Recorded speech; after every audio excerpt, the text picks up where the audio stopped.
Итак, дружочки-пирожочки, приветствую вас с этим замечательным солнечным днем. Мы у Московского вокзала. Вот башенка с часами, 2 часа дня по полудню. Вход в сам вокзал. Здесь мы на площади Восстания. Напротив у нас гостиница Октябрьская с великой надписью «Город-герой Ленинград».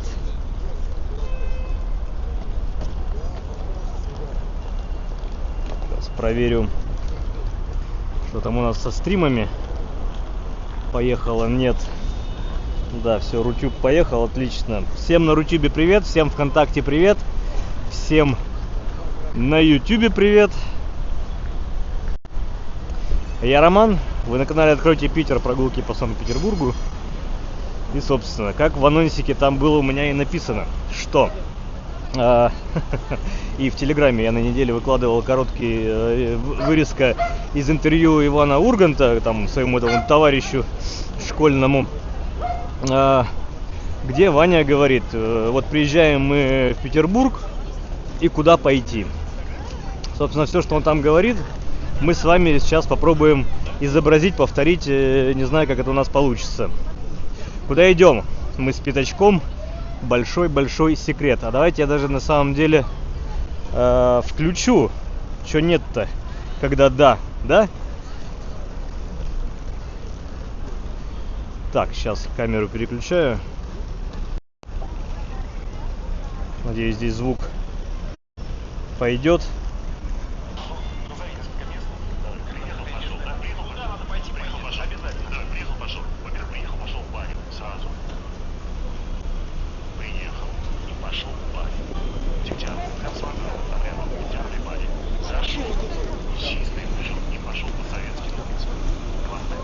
Ну, опять же, призываю перейти тогда в Телеграм, и там буквально несколько постов промотать, и этот будет отрезок интервью.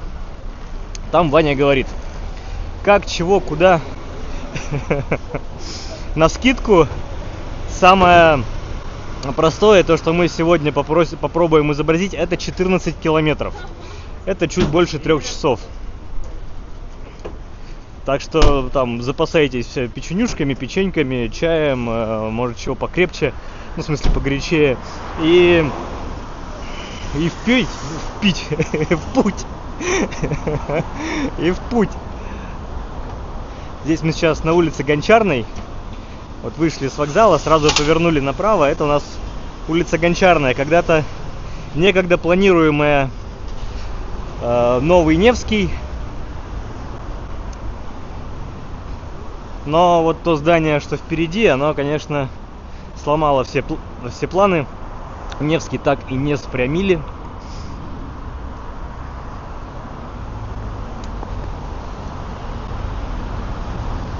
Отсюда у нас и такой городской топоним, как Староневский. То есть, когда уже чудили, делали эту улицу, ее уже прозвали Новым Невским, а ту часть начали в народе называть Староневский. Но, видите, так и не случилось, а название прижилось. Вот и все. Так, давайте со всеми поздороваюсь. Елена Кеник, привет. Ага, Дэн, привет. Бани, улица Советский. Да, сейчас идем на Дегтярный переулок, к Дегтярным баням. Сейчас здесь пройдемся проходным двором между Гончарной улицей и Невским проспектом. Главное не пропустить арку и свернуть в правильную. Тут как раз вот школа, это ориентир. Так, давайте широкий угол включу. Школа ориентир, и вот это здание красивейшее. Я, кстати, когда здесь гулял по этому району, показывал трущобы Санкт-Петербурга, а это вот был про этот район. Ну ладно, мы в эту арку с вами сворачиваем. Сегодня иду с микрофоном вот этим петличным, потому что все-таки у нас сегодня ветрено. Боюсь, что будет задувать куда-нибудь и что-нибудь. Любимые наши дворы, колодцы.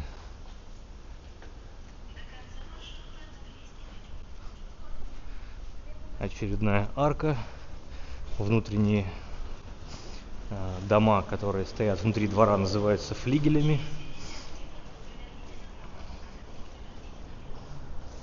И таких флигелей, ну, по крайней мере, здесь 2.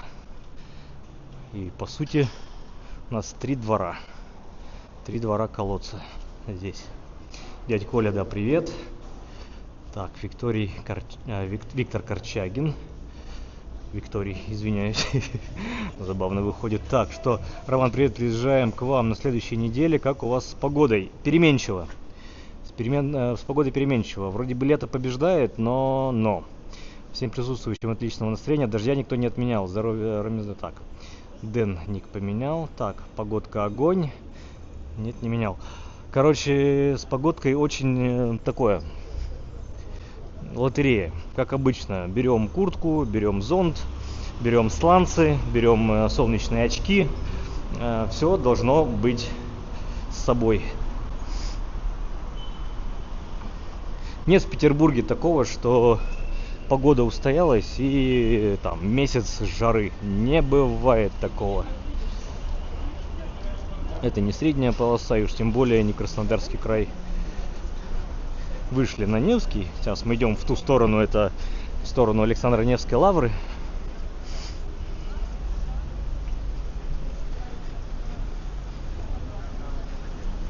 И будем переходить дорогу как раз в районе Дегтярного переулка. Так, остановлюсь, сейчас прочитаю. Привет всем из Пермского края, хорошей прогулки всем нам. Чик-чирык, говорит РР.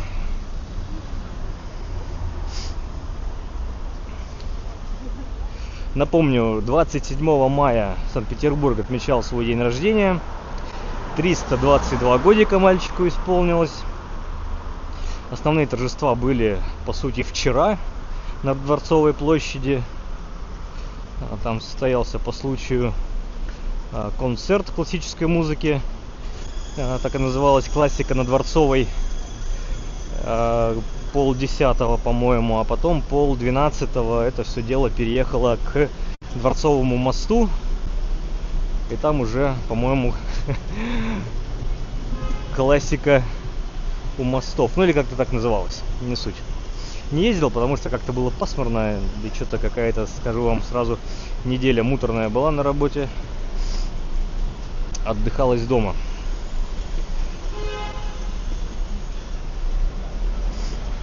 Видите, до сих пор нас обгоняют люди с вокзала. Многие с вокзала разъезжаются на такси, многие ныряют в метро с открытыми ртами, смотрят во все стороны, пытаются разобраться в навигации. Конечно, московская навигация в метро не чита петербургской, но это как бы камень в огород петербургскому метрополитену на самом деле. Некоторым, кто первый раз приезжает в метро, тяжело сориентироваться, хотя метро максимально простое. Так, мы прошли Дегтярный переулок. Здесь у нас начинается уже улица Бакунина, которая прямиком выходит к Неве, к когда-то Мытнинской набережной.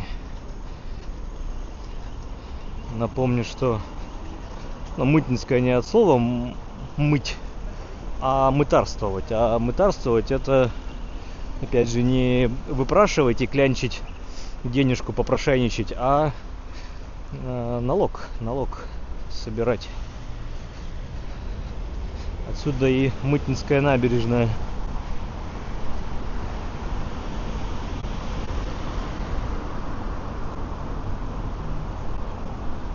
Так, прошлый сентябрь, месяц жары. Ну вот, я бы не сказал. Слушайте, что-то я не помню, чтобы так прям такое. Может, пробежимся? Куда бежим? Я был, понравилось. Вот, вышли мы. Так, перейду на противоположную сторону. Вышли мы на Дегтярный переулок. Как раз первое озвученное Иваном позиция. Это вот Мытнинские бани, вот это вот желтенькое трехэтажное, ну или 3,5-этажное здание.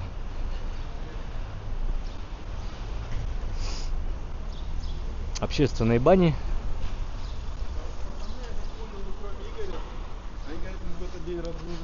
Насколько мне известно, не сильно дешевые, по большому счету.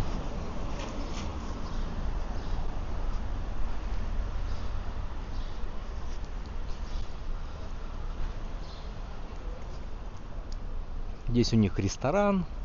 Ну, короче, тут можно хорошо провести время. Я думаю. Так, что вижу? Мужской зал, гастроном, банщики, дегтярные бани. А мужской зал это что? Парикмахерская. Читаю вот эти вот надписи. Банщики это ресторан русской кухни, гастроном это тоже ресторан, банщики, ну и сами петербургские парные. Дегтярные бани.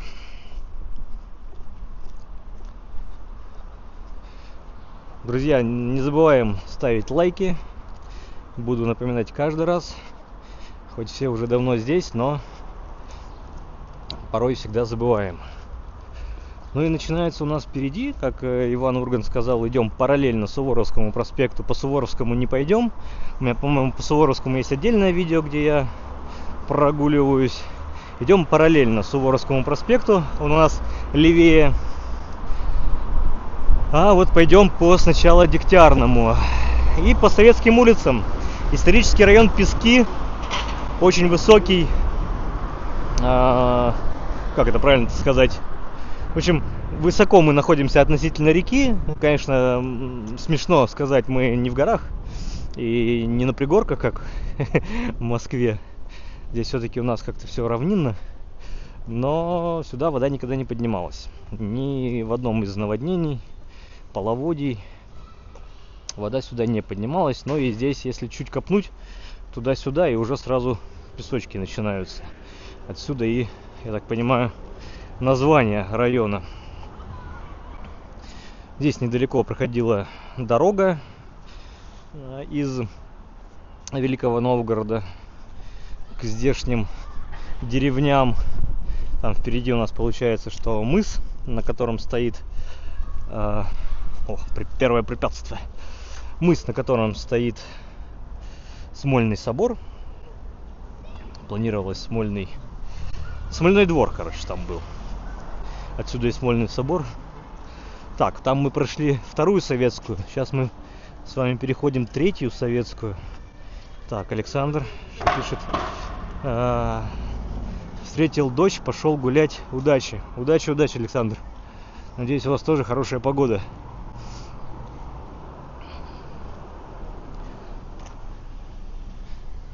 Застройка здесь преимущественно, конечно, это 19-й, начало 20 века.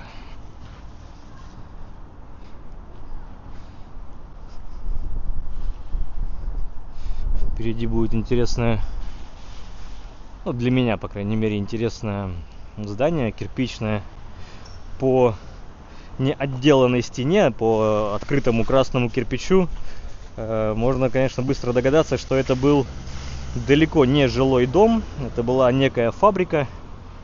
Вот справа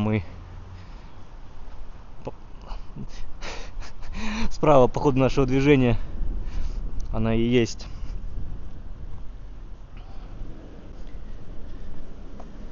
Так. А что же здесь было? Улица 4-я Советская, дом 35.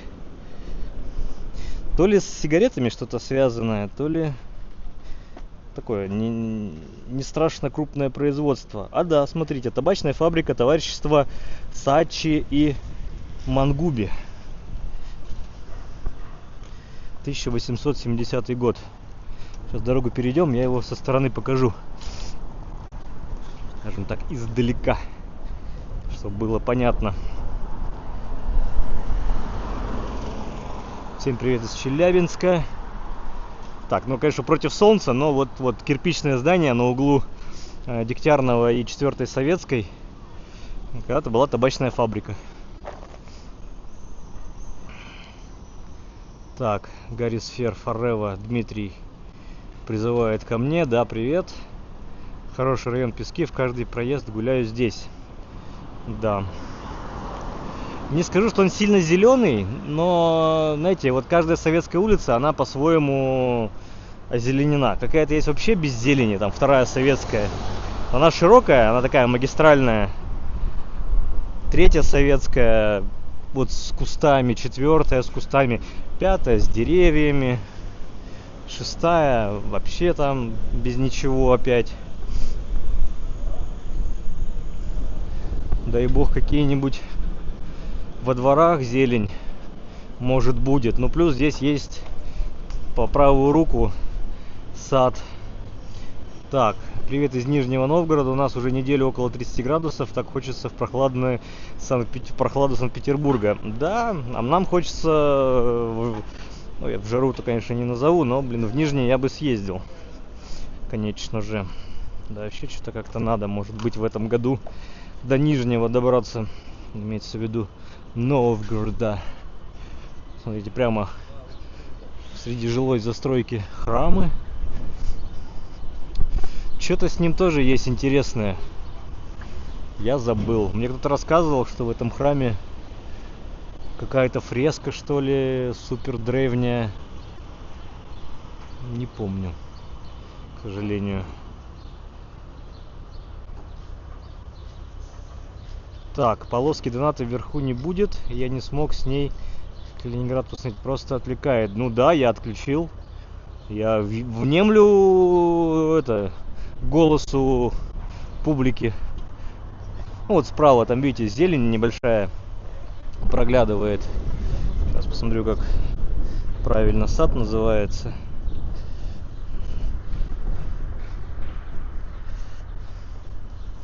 Полоску убрал, да, ну, может и правда отвлекает. Евгений Ивдель, Евгения.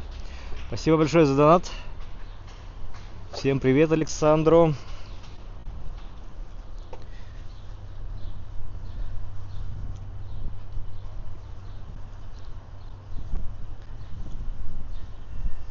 Овсянниковский сад. Место гражданской казни кого? Вопрос. Чернышевского. Товарища Чернышевского. Да, не будем выходить на шумный Суворовский проспект пока что.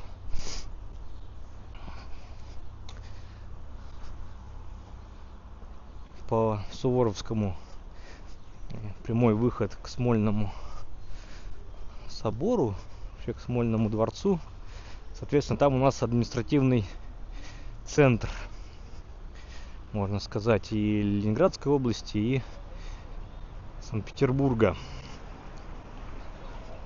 Так, а я надеюсь, этот QR-код отображается и строка состояния сбора наших средств на поездку в славный город Архангельск. Так, надо проверить. Вот.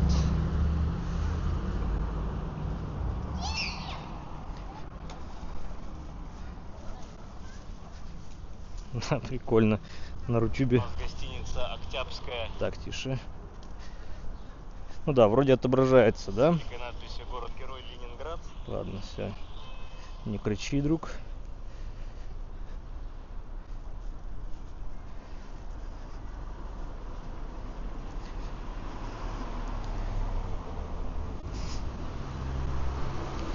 Насчет надписи это бегущие строки, ну не знаю, может быть кому-то все-таки интересно, что тем, кто донатил, чтобы их имя, скажем так, хоть таким, но образом, но осталось в истории.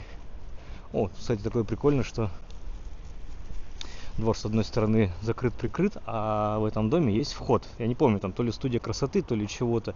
И вот вход вдоль зелени, вдоль забора. Нравится. В общем, это вот дом-то новострой. Вот смотрите, как уже штукатурка облупливается.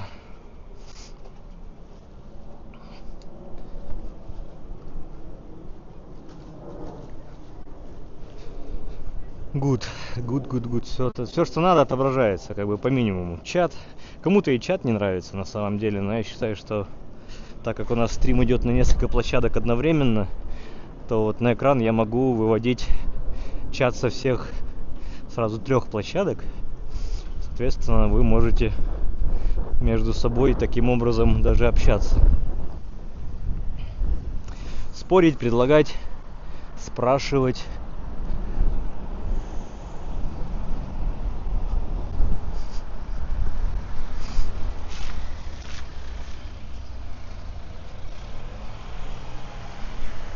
Я уже со счету сбился, которую мы советскую прошли. Не отслеживал этот момент. Сейчас на следующий посмотрю.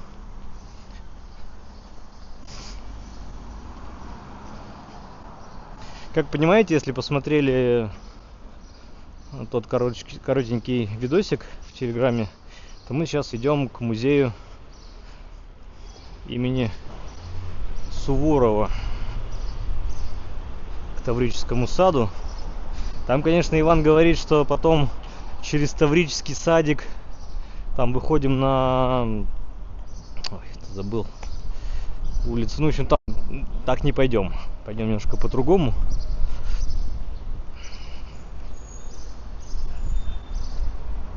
На мозаику. Александр М. 500 рублей. Привет из Мурманска. Привет, пламенный привет. В Мурманск. Зеленый бежим.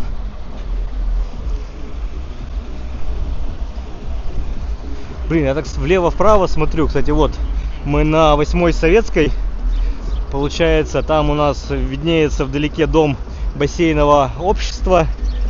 Там начинается уже улица Некрасова.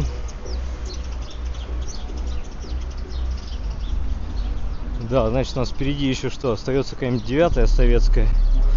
И все. Так, пока ветра нет, знаете что? Я включу. Город на максимум пусть будет. Пусть будет такой звук. Если не понравится, я переключу обратно на чистый голос. Так, как стрим без чата? Так нет, я-то могу чат оставить для себя. Я буду читать, но он не будет на экран выводиться. Вот о чем я. То есть вы его не будете видеть. И, соответственно, в записи можно сказать, что его не будет. А так вот он останется для истории. Я думаю, все-таки не сильно картинку закрывает, плюс сообщения пропадают, поэтому ничего страшного. Так, здесь нам надо будет сделать выбор, как пойти дальше, по которой из улиц, потому что там впереди у нас уже развилки. Дегтярный заканчивается. В этом доме жил и работал русский писатель Всеволод Михайлович Гаршин. Ну, кто знаком, пожалуйста.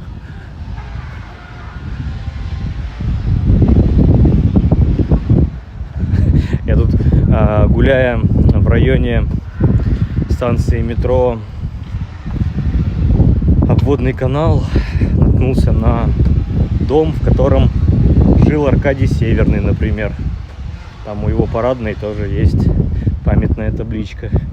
Так что, кому интересен Аркадий Северный, ну вот, лайк, подписка, там не знаю что. Может, когда-нибудь покажу, погуляю тем районом.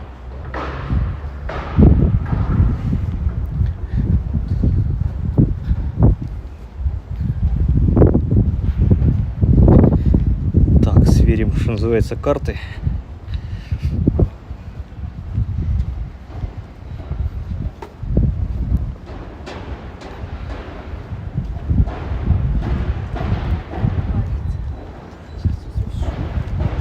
Так, тут мы не перейдем, там мы не перейдем, здесь красный ждем.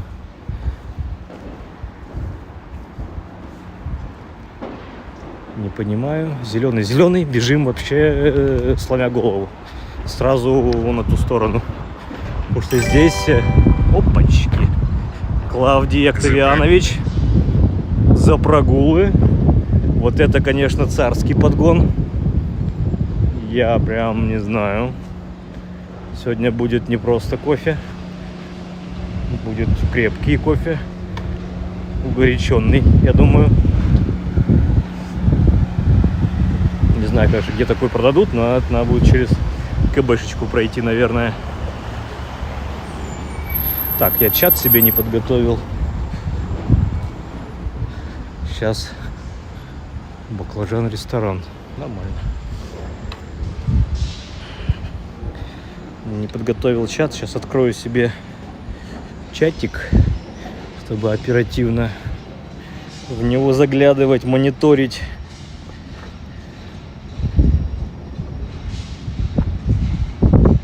Так, без чата вообще не то. Вон москвичи вообще обленились. Даже комментарии блокируют, если неугодные люди.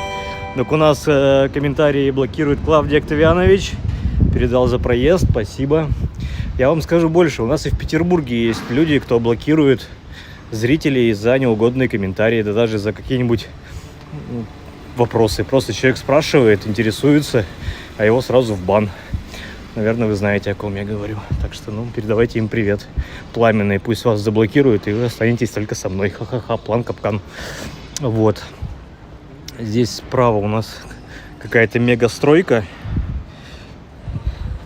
Невская ратуша. Возможно, здесь уже начинает строиться целый такой деловой квартал. Так, а я, наверное, думаю, по Заячьему. Да, по Заячьему переулку мы с вами сейчас выйдем на Суворовский проспект, чтобы оказаться на Таврической улице. Про Таврическую улицу я тоже был, есть видосик. Там про архитектора Хренова.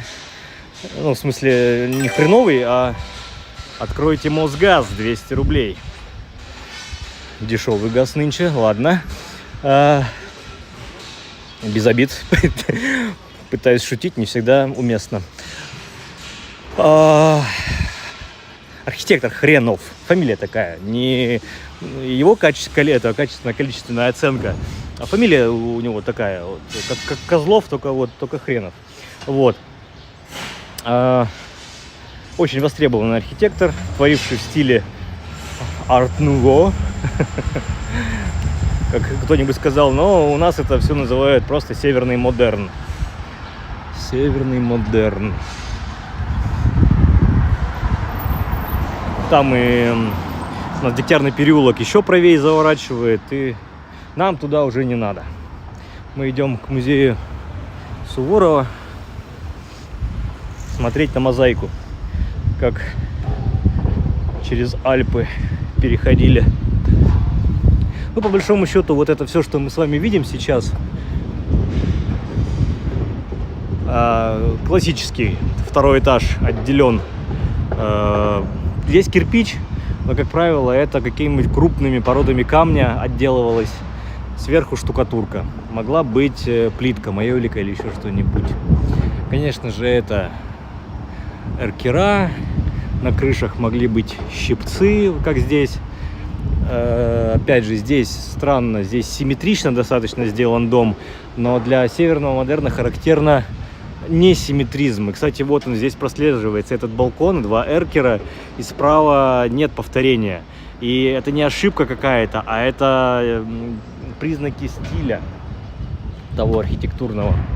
Кстати, у нас каштаны зацвели в Петербурге.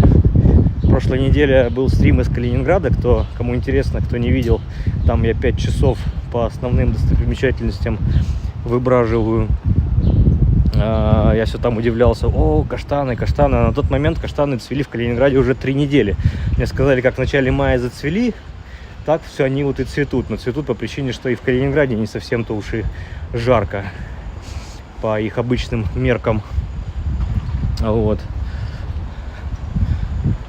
Вернулся я, кстати, из Калининграда грязненький. Кроссовки уделаны, джинсы в зале. Весь провонял костром и шашлыками. Хорошо съездил. Хорошо, когда есть возможность слетать в Калининград на шашлыки.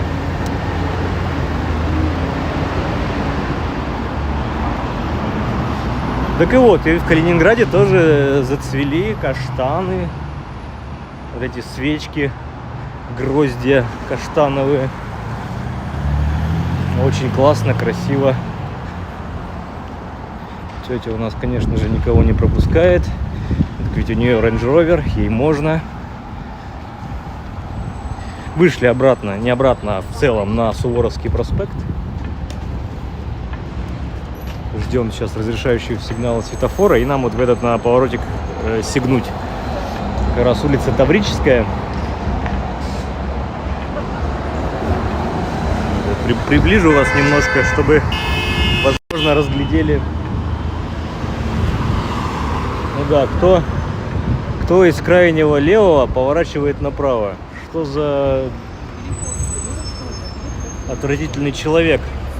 Возможно, вы видите впереди там белокупольный Смольный собор вдалеке.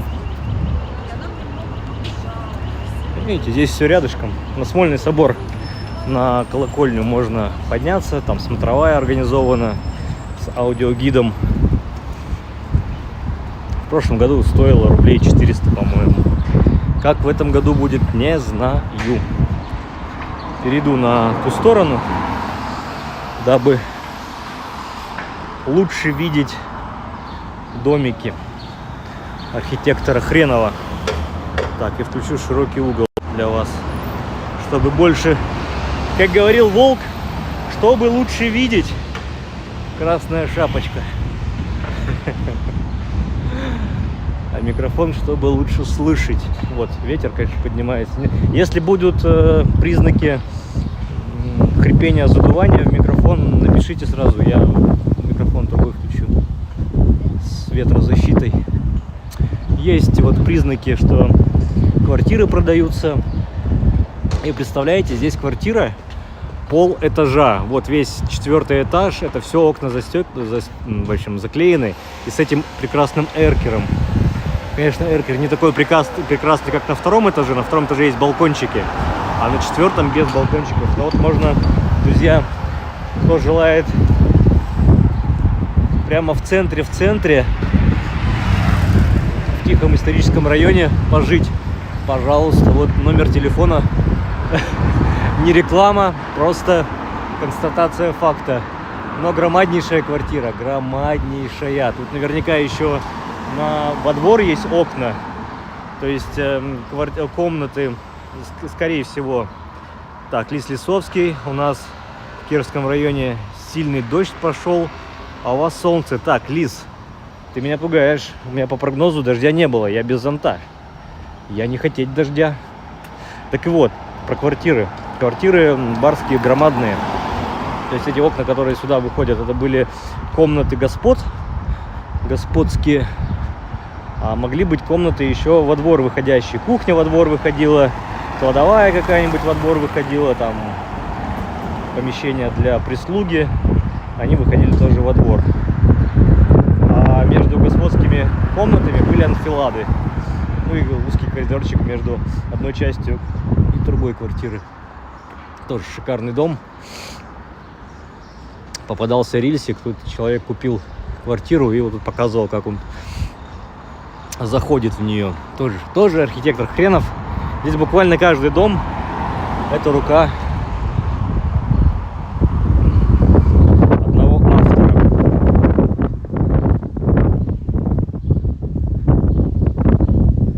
Да, дождь, не хотелось бы. На сем месте стояла Суворовская Кончинская церковь во имя святого благоверного князя Александра Невского. Была деревянной, соответственно, сейчас я даже не знаю, что тут за общежитие, как будто бы вообще. Есть у меня такое наитие.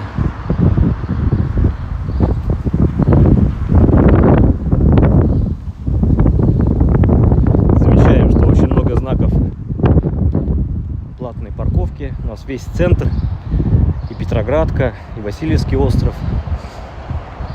С 8 утра до 8 вечера платная парковка. По-моему, 100 рублей час. Платят вот какие-то есть столбики на тротуарах, где можно платить. Ну и просто через приложение. Есть специальное приложение. там оплачивать.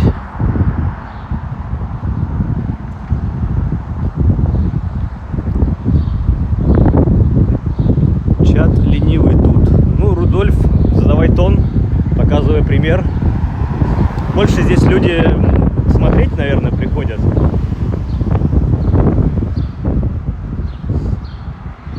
Отсюда и некая лень, как будто бы.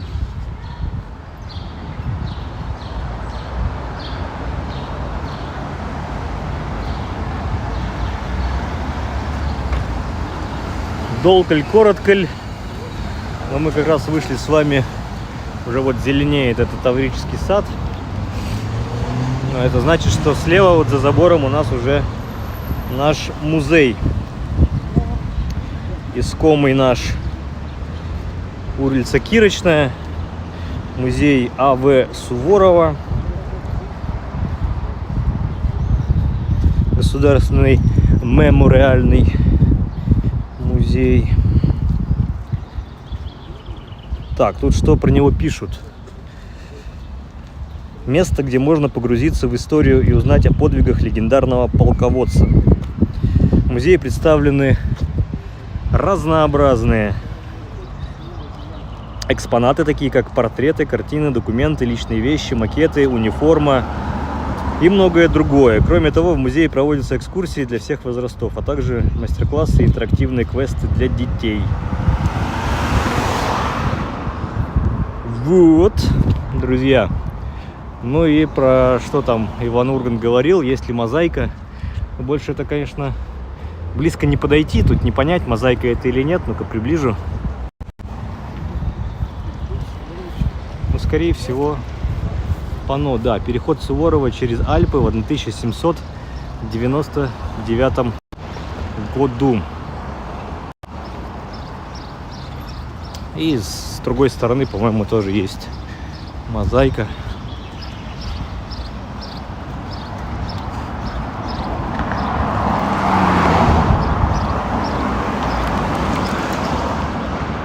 Да, я смотреть, конечно, я у вас не побываю вряд ли. Чат внимательно смотрит, а это большая разница. Так что вот, кто, слушайте, кто зачем пришел? Я за любую активность, на самом деле, вы правы. Мне хотя бы, если чат как-то реагирует на то, что я показываю, я могу понимать, что нравится или не нравится. А просто молча, ну, объективно тоже тяжело. Ну, или не тяжело, а непонятно, как я хожу. Так, отъезд Суворова в поход. На правой стене отъезд Суворова в поход. Вот снизу надпись.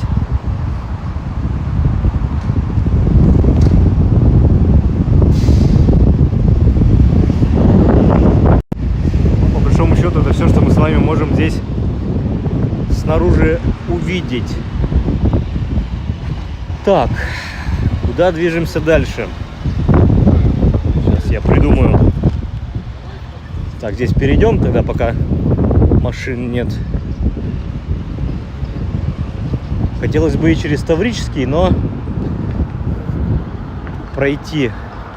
Но не пойдем. Потому что если, если вот там, ладно, рискнем. Есть риск, что здесь на Кирочной не открыта калитка. И нам придется обходить аж до Фурштадтской. И вот так я идти не хочу. Это слишком удлиняет наш сегодняшний маршрут. Красивый музей. Да, само здание даже, посмотрите, это прям какой-то вот Москва белокаменная, да, буквально. День добрый, отличная прогулка. Иван, привет, спасибо. К своему стыду и сожалению, признаюсь, что я сам лично в этом музее никогда не был. Когда-нибудь по случаю приезда родственников или друзей, может быть, сходим. Да-да, не удивляйтесь. Есть такая особенность здесь, в Петербурге, что все-то думают, вот вы тут в Питере живете, у вас куча театров, музеев, вы тут все ходите туда-сюда, налево, направо. Маша, привет, мое почтение. Так, вот, ходите, все посещаете, прям как это, по графику. Так вот, докладываю, ни черта себе подобного. Петербуржцы, ну, опять же, не обобщаю, но в большей массе своей, ходят в музеи и театры только в двух случаях. Первый случай – это со школой, ну, когда еще в школе учились. А второй случай – это по приезду родственников. В обычной жизни, в обычные дни дом, работа, дом, работа, дом, работа, все. Так вот все просто и прозаично. Так что, дорогие друзья, если у вас есть родственники или знакомые в Петербурге, приезжайте к ним. Тем самым вы стимулируете их культурное развитие. То есть не только вы сами будете развиваться, но и ваши друзья и родственники в Петербурге. Вот, слава богу, Таврический сад здесь открыт. Бывает, что закрывают этот выход. Бывает. Но попадал я один так раз. Это как бы не очень нравилось мне. Пройдемся немножко через Таврику. Ургант это назвал Таврическим садиком. Ну, для садика это, конечно, уничижительно. Но Ивана ни за что не ругаю. Это юмор. Юмор надо воспринимать. Если ты не воспринимаешь юмор, опять же, мое сугубое мнение, ты не совсем умный человек. Умный человек считывает иронию, сарказм, насмешку. Глупый человек, не понимая юмора, будет обижаться зачастую. Ну или не выкупать. Ну, что поделать. Так, микрофон ветер. Что, включаю, да? Отличная прогулка, спасибо. Класс, наконец-то я попал на эфир. Владимир, привет. Зоя, привет. Давайте включу микрофон. Блин, зато вы, наверное, слышите, как птички поют. А с микрофоном не будет слышно. Ну, давайте, ладно, пока не дует. Как только начнет задувать, я сразу включаю. Тогда не буду ждать вашего комментария. Так, Роман, приветствую. Как настроение? Ну, как слышите? Как слышите? Вроде бодренько вещаю. Обычно, знаете, я когда иду, я не знаю, когда я закончу и где. А сегодня я знаю, где я закончу. Я знаю, сколько туда надо идти. И, соответственно, сколько времени на это потратить. Ноги мои будут болеть. Хотя нет, ноги-то нагруженные, натренированные. Но дай бог, чтобы никаких мозолей тут не натерлось. В Таврике есть свой фонтан. Вот такой уж, какой уж есть. Так, фонтан, входящий в состав объекта культурного наследия федерального значения, дворец Таврический. Архитектор Бруни, 1910-е годы. Буквально перед революцией. Таврика очень достаточно широкий, большой, имеется в виду парк. Есть зоны зеленые с дорожками, есть зоны с полянками. Там вот в той части горожане любят сюда прийти позагорать. Не дай бог никаких никаких шашлыков, ни в коем случае. А земля везде хороша, а земля разбивает оковы и пустеть и усилия. Барды. Бардов уважаем. Барды это интересно. Играют хотя бы не попсу. Попсой я называю вообще все, что в массовом исполнении. В том числе то, что играет на нашем радио. Уж тут не обижайтесь. Вот виднеется сам Таврический дворец. Телефото прибавить. Там флаг ЮНЕСКО. И, кстати, кирпичная башня, это у нас там уже башня водоканала. Как завидно, аж зелено, да? Зелено, аж завидно. Да, очень была холодная весна, затяжная, с холодными ночами. И как только стало потеплей, город взорвался зеленью. Город зацвел. Анютины глазки. Или что это? Нет, не Анютины глазки. Ну, что-то похожее. Зацвела черемуха, зацвели вишни, яблони цветут, сирень зацветает, каштаны цветут, ирга, наверное, тоже. Ну, тут не знаю, какие-то кусты мне еще мало знакомые. Оп, начинает капать. Кстати, вот туча. Так что дождь нас догнал.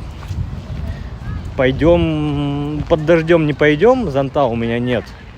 Получается, зайдем куда-нибудь.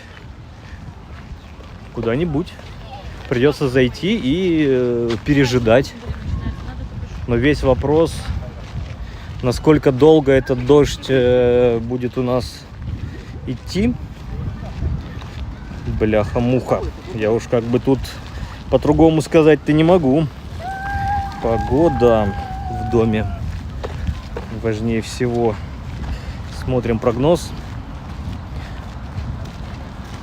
Просто придется стрим, наверное, прервать, к сожалению. И как только дождь закончится, запуститься по новой. Это более такой вероятный случай. Вот, в 2 часа должен был дождь. А сейчас время 3 уже. Я не знаю. Идем. Не сахарные не растаем, что называется, да?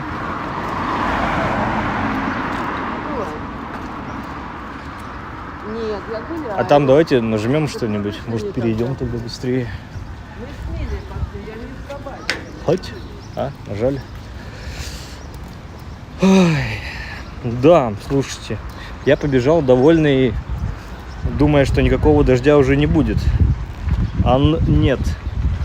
Так, всем привет и спасибо за прогулку. Ирина, привет, но у нас тут дождь. О, видите, уже капля попала на объектив, немножко размазалась. Я даже тряпочку не взял, мне даже притереть нечем. Идем на Тверскую улицу. Сейчас чуть-чуть пройдем по Тверской. И я буду идти высматривать какую-нибудь кафешку, чтобы спрятаться, если что. Вот с одной стороны, видите, какое чудесное небо. Оборачиваемся назад, и серейшая туча. Как говорится, а что делать? Но это Петербург, детка. Это Питер.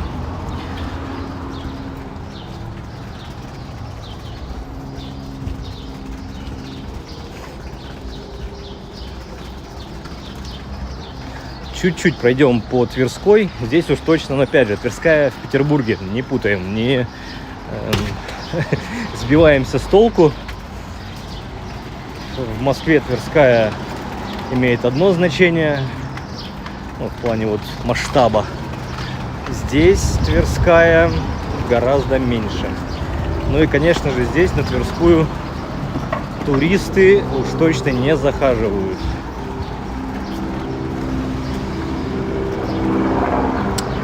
Ну и получается, пройдемся по Тверской в одну сторону, а по Шпалерной пойдем в сторону Дворцовой, если нам позволит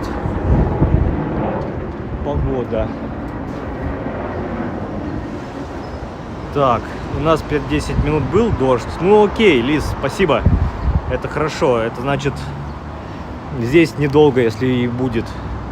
Постоим, я, может, там кофе, чай попью, не знаю. Что покрепче, как говорится. Так, здравствуйте. Подскажите, на какое устройство вы снимаете? Такой мощный зум и стабилизация. Ну, стабилизация это за счет, во-первых, как этот? Ну, стабилизатор. Имеется в виду, как вам объяснить? DJI Osmo 6, 5, я не знаю какой версии. Ну и плюс оптический зум, этот стабилизатор на самом телефоне. Айфонома, телефонома. Вот. Так. Роман, лишь бы не было грозы. А с грозой, возможно, будет. Так что тут все полный букет. Полный фарш. Возможно, вот здесь зайдем. И вот под этой стеклянной крышей постоим. Я не знаю, ну, сейчас посмотрим.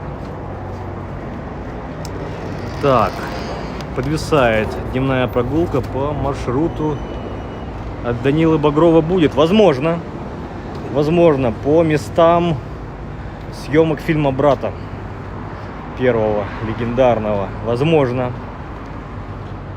Такая мысля была. Марат, вы это прям мысли читаете. Интересная архитектура, нетипичная для Петербурга тех лет. Для меня это сразу отсылка на Псковщину, на Великий Новгород, церкви до 16 века. Видите, отдельно стоящая, не отдельно, а колокольня не в виде башни, а в ряд колокола. Плюс такие вот массивные объемы, массивные, не знаю, как это правильно сказать.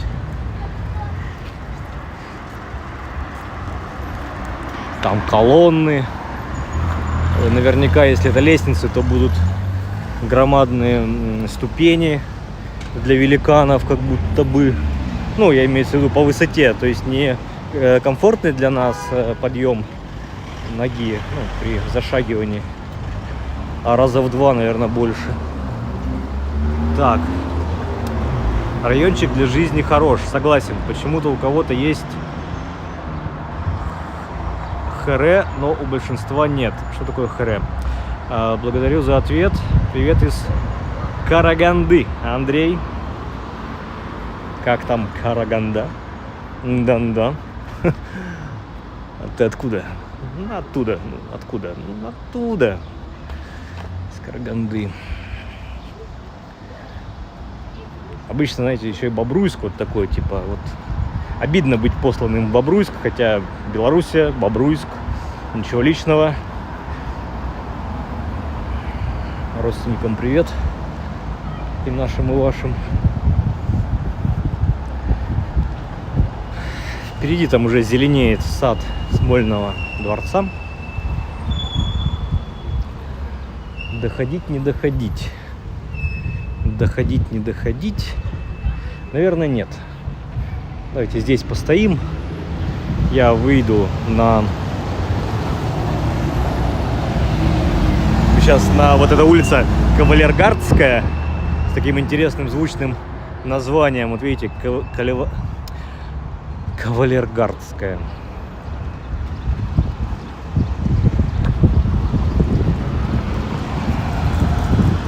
Выйдем на Шпалерную и по Шпалерной пойдем в обратную сторону. XP в чате. Корону самому активному. Кстати, друзья, да. YouTube ввел новые приколы свои для того, чтобы поднять активность в чате. Сам YouTube, это не мои придумки. YouTube такую вещь сделал, как очки. Очки у смотрящих.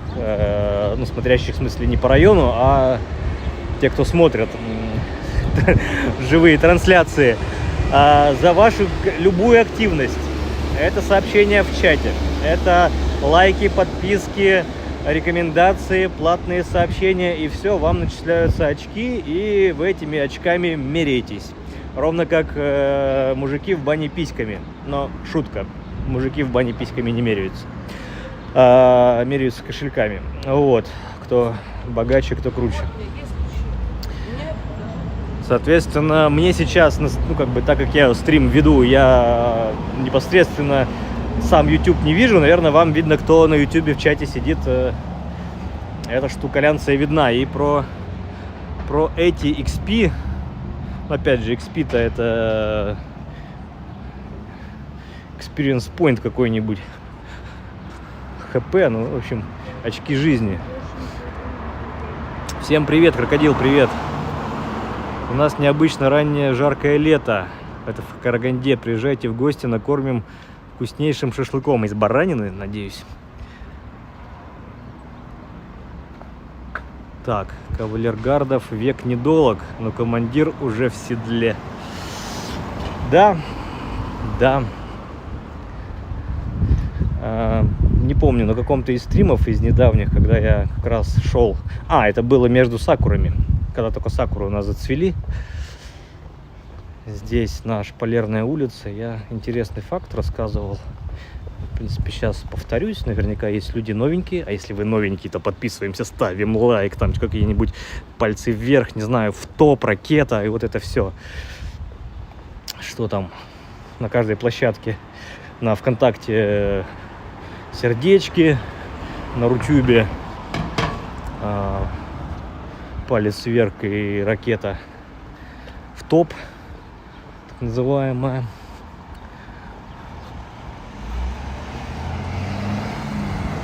На Ютубе просто палец вверх. Тетя, жизнь торопится. Правильно, нечего торопиться жить. Ну и опять же, к Смольному оказались еще ближе. И как ни странно, мы переходили Суворовский проспект, видели его. А сейчас мы опять переходим уже следующую улицу, и опять мы видим, да, потому что они радиально сходятся все в одну точку, к Смольному собору. Смотрящих за Романом, да. XP это Вин XP. Да не. Роман, что ты набрал себе января хоть из янтаря? Не. Янтарь, нет, смотрите, я на саму Балтику не успел съездить, вы что? Там мы встретились, кстати, пока гулял по Калининграду с нашей сопрогульщицей Еленой. Елена нам рассказала, как правильно и где искать янтарь. Повторюсь, кто не в курсе, обычно же ходят все по берегу, по этой бровке. И в камешках, в песке ищут янтарь. Так вот, Елена сказала, это в корне неправильно. Янтарь надо искать в черных водорослях. Он прилипает к водорослям, и после шторма водоросли вместе с янтарем выбрасывает, и так вы более эффективнее наберете янтарь. Так вот, Смольный собор. Мы стоим прямо вот перпендикулярно напротив него, главного фасада. И если мы сейчас с вами разворачиваемся, мы, конечно, сейчас в какую-то фигню упираемся, в какой-то новострой, но изначально, когда проектировался весь этот план этой местности, это была одна линия с шпилем Петропавловской крепости.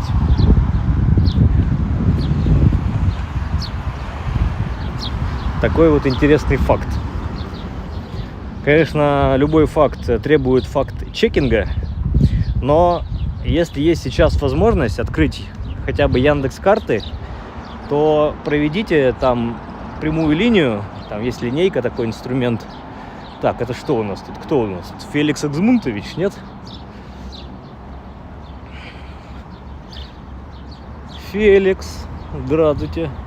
Это как анекдот, говорит. Это, говорит, что у вас там, ну, пьяный в комиссионку заходит, ну, или какой-то магазин, и говорит, что это у вас, говорит, там за лисичка на верхней полке?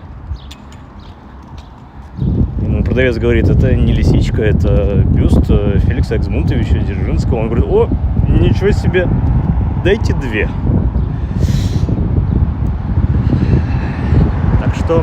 Так. Все.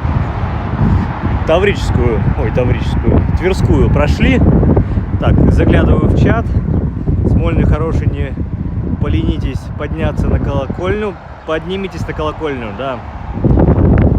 Согласен, здесь, наверное, и дороги раньше не было. Было все было. Недавно смотрел прошлогодний стрим, Роман по этим местам. Ага. Ну там не стрим был, там, по-моему... Ну там не стрим, я видео снимал, я начинал с колокольни. Начали на колокольне, я спустился и дальше куда-то пошел в центр, не помню куда. Честно, не помню, прям память отбила, не могу. А с другой стороны хорошо. Так, задувает. Я включаю микрофон.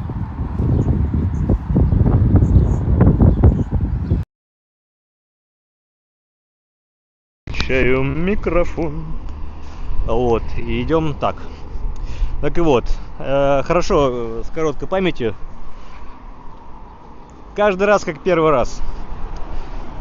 И так, там что? Мы опять сейчас подойдем к Таврической улице. На нее обращать внимание не будем. Будем идти вдоль Таврического сада, Таврического дворца. Но я, наверное, выйду на Воскресенскую набережную, покажу вам кресты. Кресты и памятник Анне Ахматовой. И расскажу, конечно, такой. Не сильно много, но почему именно в том месте памятник Ахматовой у нас стоит. Аннушке. Так, сниму очки. Не вижу чат. Отблескивает.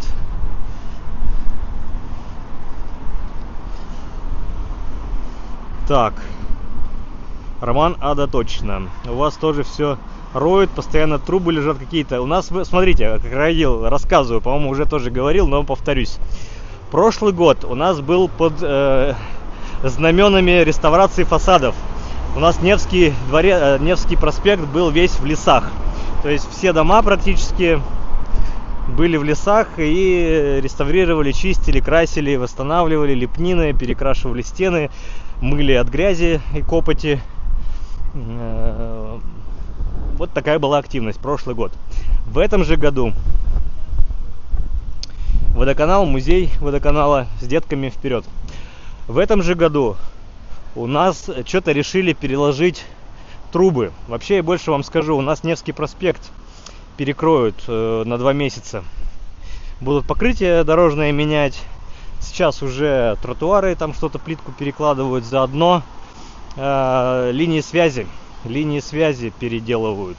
И вот это вот тоже вся техника, которая даже здесь на Шпалерной стоит. Ой. Да тоже как будто бы вот что-то со связью связано, но сейчас покажу. Опять же, они не вскапывают полностью, там траншеи не роют, они делают проколы. То есть вот здесь точка захода и там точка выхода, например. Вот видите, такие трубы запихивают полипропиленовые. Мы начинали от Московского вокзала, и там, наверное, может, кто-то обратил внимание, эти трубы были по левую руку. Идем вдоль Таврического дворца. Флаг голубой, это флаг ЮНЕСКО. Им отдали когда-то.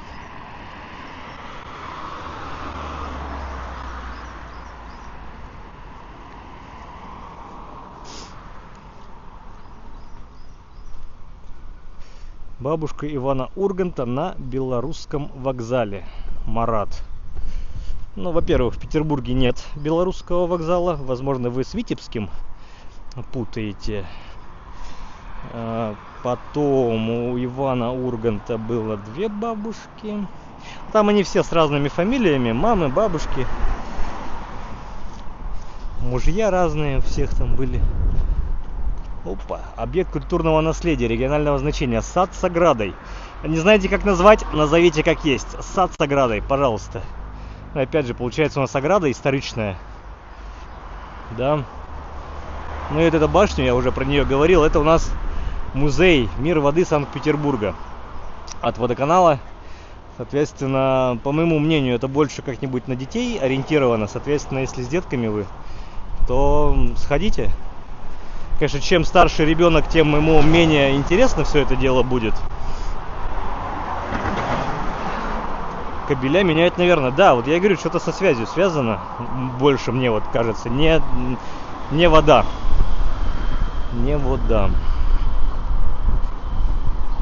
Потому что разного калибра я встречаю вот эти проколы. То есть и по Невскому тоже это все дело, история наблюдается. Так, за смайлики не дает. ХП странно. Кабеля меняют, наверное. Нина Ургант сыграла в фильме «Белорусский вокзал». Вот. Татьяна Рига. Нина Ургант, которая, да. Но у него бабушка где-то на...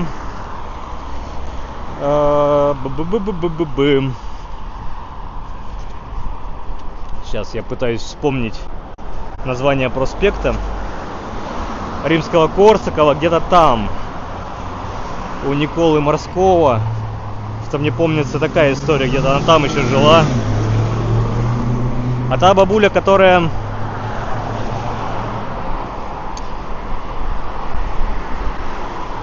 в драматическом театре играла, это не она ли? Или там другая?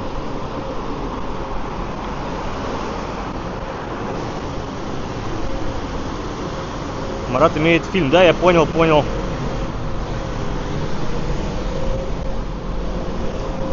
Как-то кто-то мне предъявил то, что я не знаю какого-то великого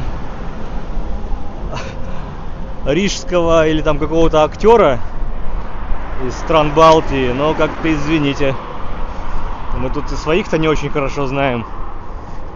А уж про зарубежные, ну понятно, что времен СССР, но. Что еще интересного? Впереди вот виднеется таким серой махиной с большущей антенной так называемый Большой дом. Там мы мимо пройдем тоже. Иван упоминает дом без дверей. Это некая пристройка еще времен дореволюционных, точнее постройка дореволюционная, но она присовокуплена, получается, к большому дому. Кто не понимает, что такое большой дом. О, кстати, здесь тоже вход в Таврический сад. Здесь есть эти ворота, тоже то открывают, то закрывают. То есть здесь со шпалерной тоже в Таврический сад можно зайти. Так вот, большой дом. Это сейчас ФСБ. Сейчас ФСБ, в советское время КГБ, КГБ. Ну и вот эти все прекрасные времена, в кавычках, конечно же, 30-х годов 20 века. Все события, НКВД и вот это все. Так.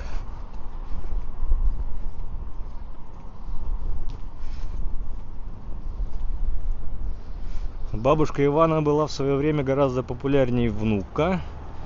Скоро впереди будет музей кофе справа. Я тоже хочу гулять по Питеру, но пока не могу. Про то, что бабушка Ивана была популярнее, чем сам Иван. Альма-Матер, частное общественное заведение. Вот такие супер гимназия. Так и смотрите, давайте так. Сколько источников, информационных источников было в те времена, когда вовсю блистала бабушка Ивана. И сколько сейчас, сколько возможностей проявить себя. Сейчас поле вот этих вот знаменитостей гораздо больше, и на их фоне, конечно, тяжело проявиться. И проявляются только действительно таланты. Некоторых талантов задвигают, некоторых не талантов продвигают. Тут уже рынок диктует свои законы, ну и, конечно, человеческий фактор, куда же без этого. Сейчас свернем на набережную, так что говорить, это нельзя, это несравнимые, мне кажется, вещи, абсолютно несравнимые.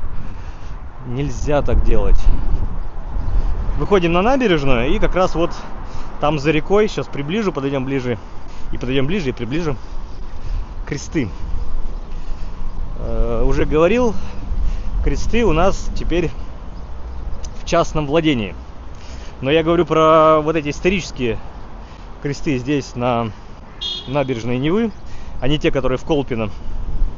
Новые кресты. Всю территорию со всеми зданиями, а напомню, здесь 2 креста.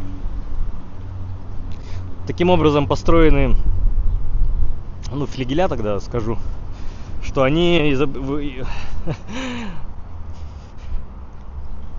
вот тетя какая молодец, решила развернуться на зебре, еще и не вписалась, еще и, ой, молодец. Ладно, в виде крестов. Так, приблизить. Я переходить к воде не буду, отсюда постоим. Вот первый крест, там своя котельня, потом храм, церковь посередине, и второй крест, он чуть-чуть туда вглубь уходит. То есть в этот храм можно попасть, не выходя на улицу. Ну и плюс вот вдоль эти 2-, 3-, 4-этажные дома, это, в принципе, корпуса жилые для, видимо, может быть, для надзирателей или кто обслуживал кресты. Что поделать. Арсенальная набережная. Вся это у нас Арсенальная набережная за ним. И вот справа, кстати, здания бело-оранжевые. Здание Арсенала. Литейный двор в свое время был перенесен на противоположный берег Невы. Помимо самого Литейного двора и производства оружия, там, соответственно, все складировалось.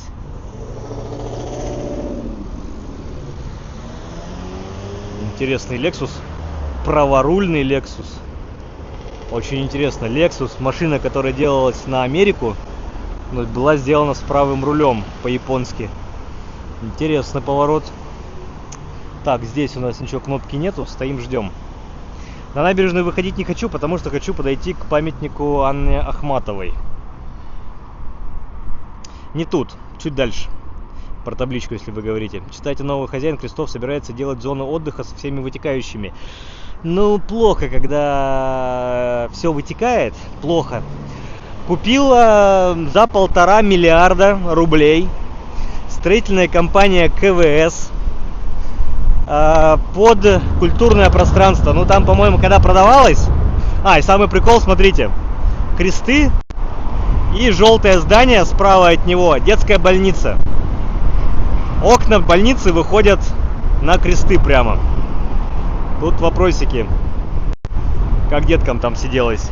Да, будет это. Короче, когда его продавали, когда выставляли на торги, там, конечно же, было определенное условие, как можно использовать. То есть, по большому счету, КВС может это все дело снести к херам, и построить новый ЖК. И за 10 тысяч миллиардов все это дело реализовать. Но, опять же, если будут покупатели. То фиг вам, нельзя, как он говорит, Полунин, да? Нельзя. А-та-та. Соответственно, там должны будут сделать какой-то культурный кластер, в том числе и гостиница. Возможно, какой-нибудь один флигель гостиницу сделают, может быть, один крест гостиницу сделают, в другом какое-нибудь творческое пространство, не знаю. Но сама возможность посетить кресты, ночевать в камере, там по задумке, ну, опять же, это все вилами по воде, как это будет по факту, никто не знает. Возможно, там камеры оставят, как они есть сейчас, да, и вот тебе шконку выделят и ютись. Твое место у параши. Доплачивайте, если хотите по-другому. Так, а статус культурного населения или подобного у старых крестов, надеюсь, есть. Или, не знаю, это надо профильные органы обращаться, там смотреть. Наверное, есть, ну, блин. Это, ну, культовое в плане культурного наследия место. Вот, мы сейчас как раз стоим посередине крестов. Даже еще приблизить можно. Вот, как вот ровненько. Справа один крест, он ближе к реке. Слева второй крест, он больше туда вглубь утоплен. То есть, получается, относительно этого храма они по диагонали стоят. Флаг штаб-квартиры Межпарламентской ассамблеи СНГ. Спасибо за поправку, я почему-то думал грешным делом за ЮНЕСКО. Но окей. СНГ так СНГ. Чай слаще не стал, ну ладно. Но мы за справедливость, за правду. Могу ошибаться. Могу себе позволить. А вы можете меня поправить. Я, конечно же, только за. Возвращаемся к Анне Ахматовой и ищем табличку. Но мы найдем не только табличку, но и саму Аннушку. Хостел из них сделать. Да-да-да, хостел. А чё, от метро недалеко, здесь удобно, здесь финляндский вокзал рядом. Вот, вы сразу на метро или на электричку и на Комаровский берег лодыжки мочить. Так, здесь поднимаемся по лесенке.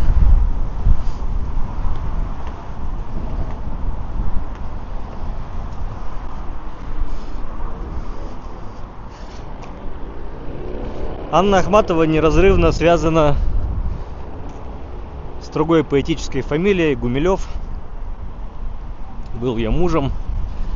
Как ни странно, и сын Лев Гумилев был ее, ну, в смысле, был поэтом, ладно. Ну и муж содержался здесь как раз в Крестах. И Анна не раз приходила и стояла здесь напротив крестов, и есть стихотворение об этом, кстати.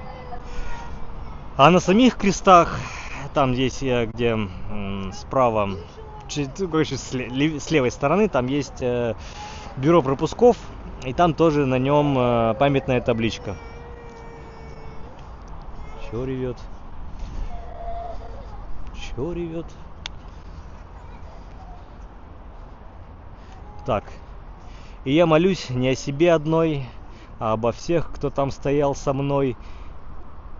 И в лютый холод, и в июльский зной, под красную ослепшую стеной. Здесь строки у подножья памятника.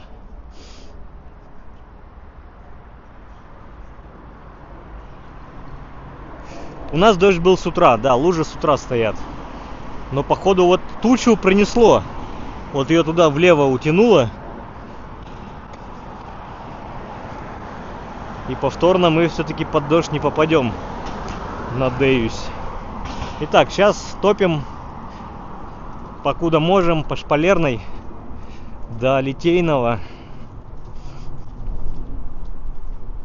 Какой хостел? Там такая вонь внутри, что никогда не проветрится. Но, Мария, вы как это... Вы сознанием дела как будто это заявляете?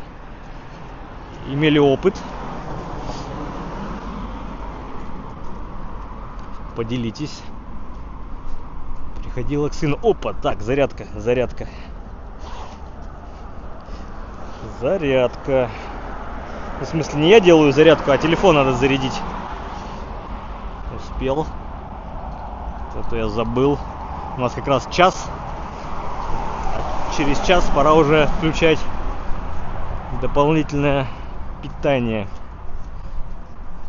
Приходила к сыну. Ну, окей. Мне почему-то помнится и к мужу.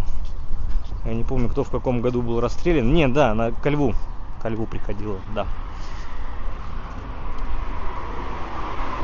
Так я там была, там стены пропитаны всем этим.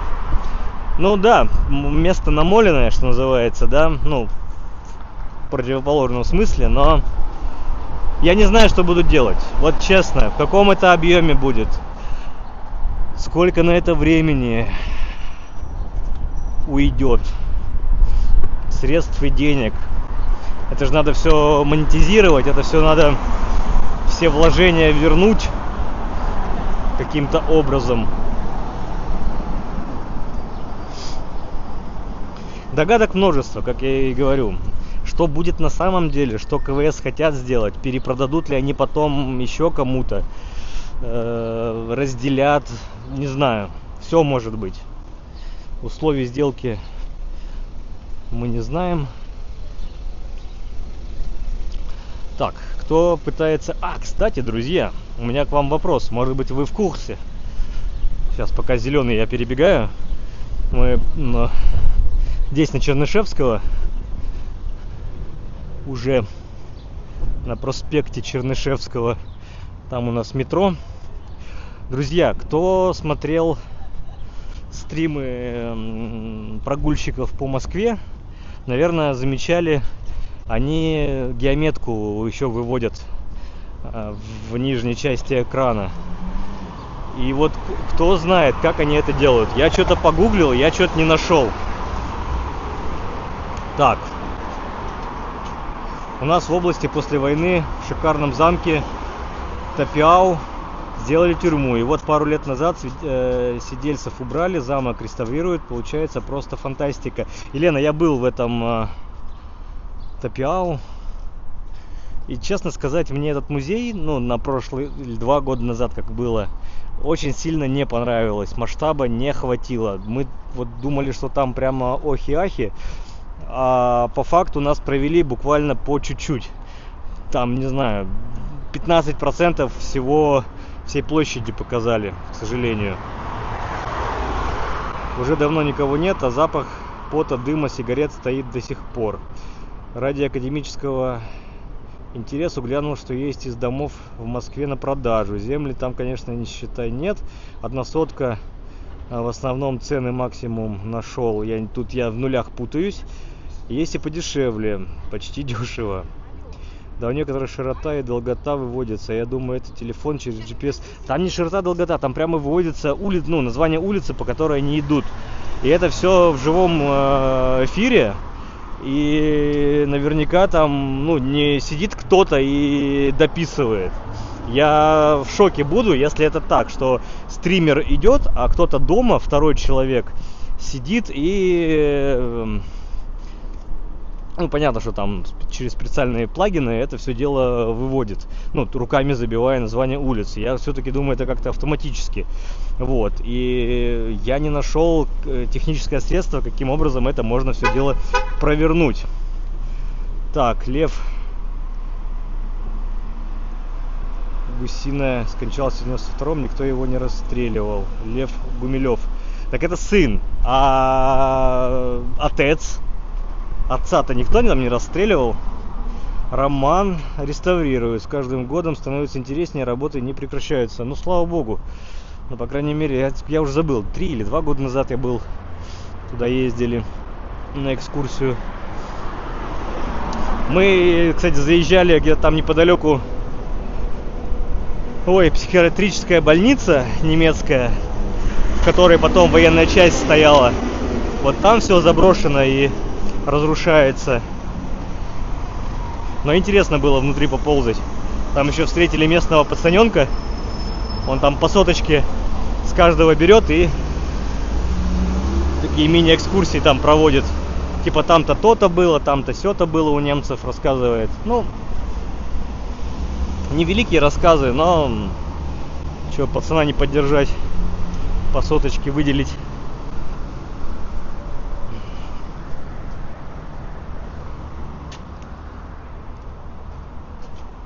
Посмотрим время на часах Финляндского вокзала.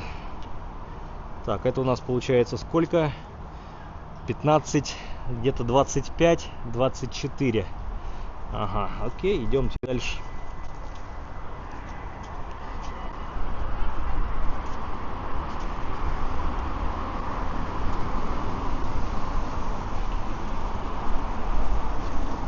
Некоторые москвичи за деньги предлагали выводить геолокацию. Не понимаю, что это такое. Так, в Новой Голландии бутылку отмыли. И кресты отмоют. Кстати, да, смотрите, дядя Коль. Опять же, нет, подождите. Кресты это, прям сейчас. Бутылка в Новой Голландии это типа гаутвахты, где содержалось по одному заключенному, мне так представляется. Может быть и больше. Вот в том же бастионе Трубецкого в Петропавловской крепости. Там же тоже и декабристы содержались, политические заключенные, по одному в достаточно большой камере. Это уже потом, после революции, там запихивали так, серьезно. Но и то он недолго, как карцер, просуществовал. А в бутылке, я не думаю, что там было так много людей. Привет из Торонто. Только посмотрел вчерашний «Пульс города», а на прогулку с Романом Лепота. У нас дождь хороший такой долбанул в Москва. Юго-западный административный округ, Ньюзау.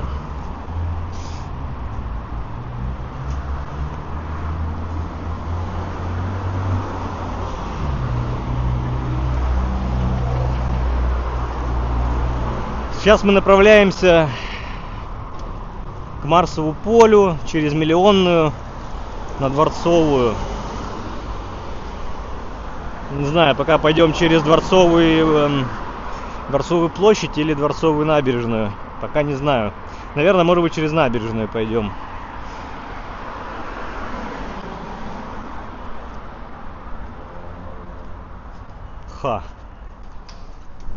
Так, видимо, это... Ну вот смотрите, Иван говорит, что дом без дверей. Но здесь со стороны Шпалерной двери, конечно же, есть. Вот, нет, и здесь есть дверь. Вот там одна. Короче, здесь, в этом здании, была турма. Вообще, когда-то был суд на месте Большого дома, здания ФСБ, до революции при царе. Его разрушили и построили вот здание. И вот эти ворота с фонариками нам говорят о том, что все-таки какой-то определенное назначение. На крестах, на воротах то же самое было, когда они действовали. Соответственно, здесь что? Здесь есть музейная часть. И здесь, как сказать-то, каюта хочу все назвать. Остановлюсь, может, вспомню. И не карцер. В чем содержатся заключенные?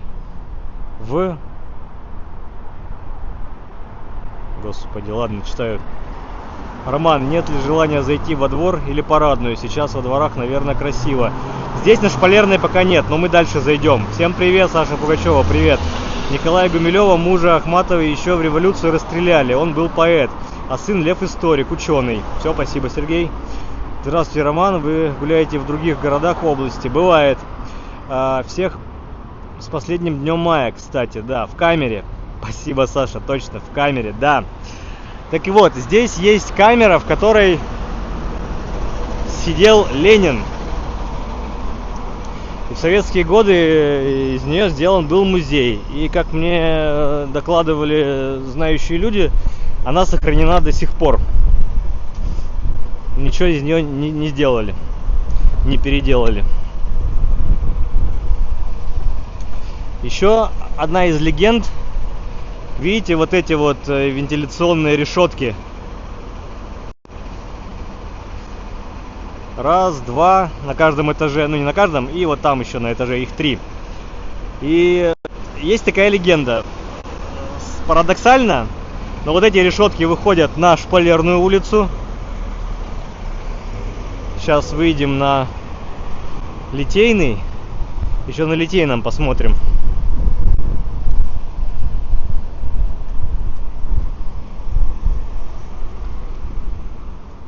В хатах. Кому хата, кому камера, да. Так, выходим сюда на Литейный. Ох, как ветрено. И здесь точно такие же истории, видите? По этой стене. Но с них отличный просмотр. Так, дорогу перебегу. В другом месте будет не перейти.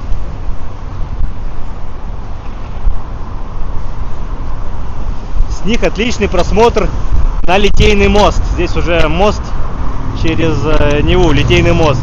Соответственно, такие же есть вентиляционные, назову их, решетки в сторону Литейного, ну и там на прилегающей улице. Так вот, легенда заключается в том, что это не просто вентиляция, а это заготовки, это бойницы для пулеметов.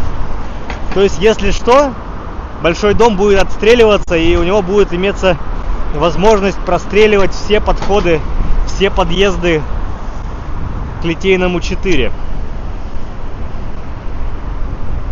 Хорошо, погода сегодня. Ну, кстати, да. И не холодно, и не жарко. Ветер обдувает, солнце пригревает. Шумный Литейный шумит, я кричу. Что поделать?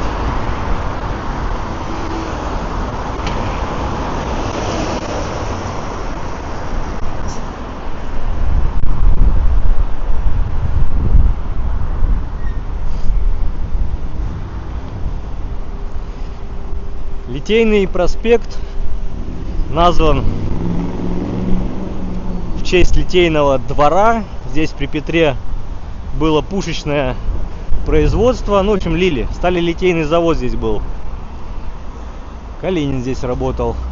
Старый Арсенал, да, кстати, здание старого Арсенала. Новый Арсенал, как я вам и говорил, что переехал уже за реку и находится там. Там у нас Арсенальная набережная.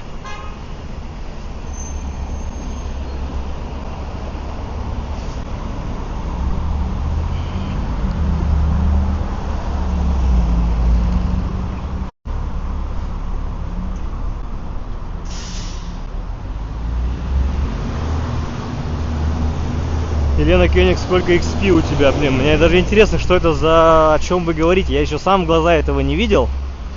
И как это вживе выглядит, не могу знать. Блин, а как бы мне посмотреть? У меня просто на втором телефоне YouTube, по-моему, и не работает. А может быть, работает. Может, хотя бы я чат увижу. 144 человека смотрят сейчас онлайн на YouTube.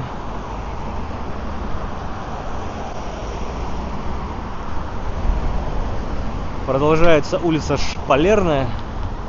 Тут еще так называемая при Петре русская слобода находилась на улице Шпалерной. Здесь селились, как сказать-то, селились родственники Петра. Не сами селились, Петр их тут селил.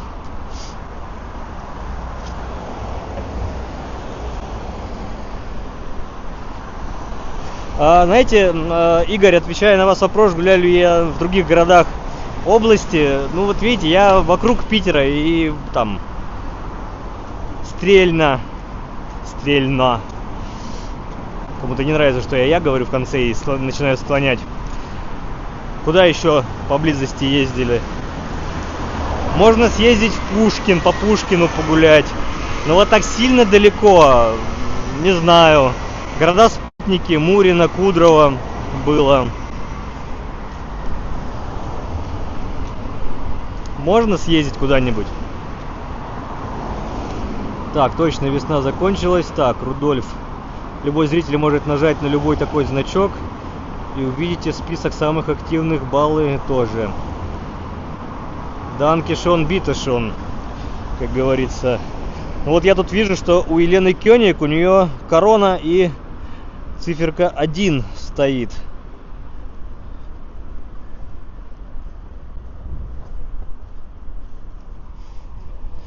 Не знаю, что это значит.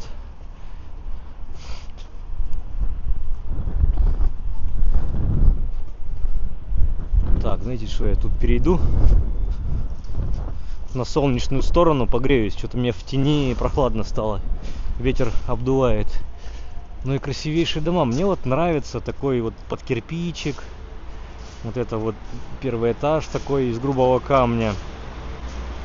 Так.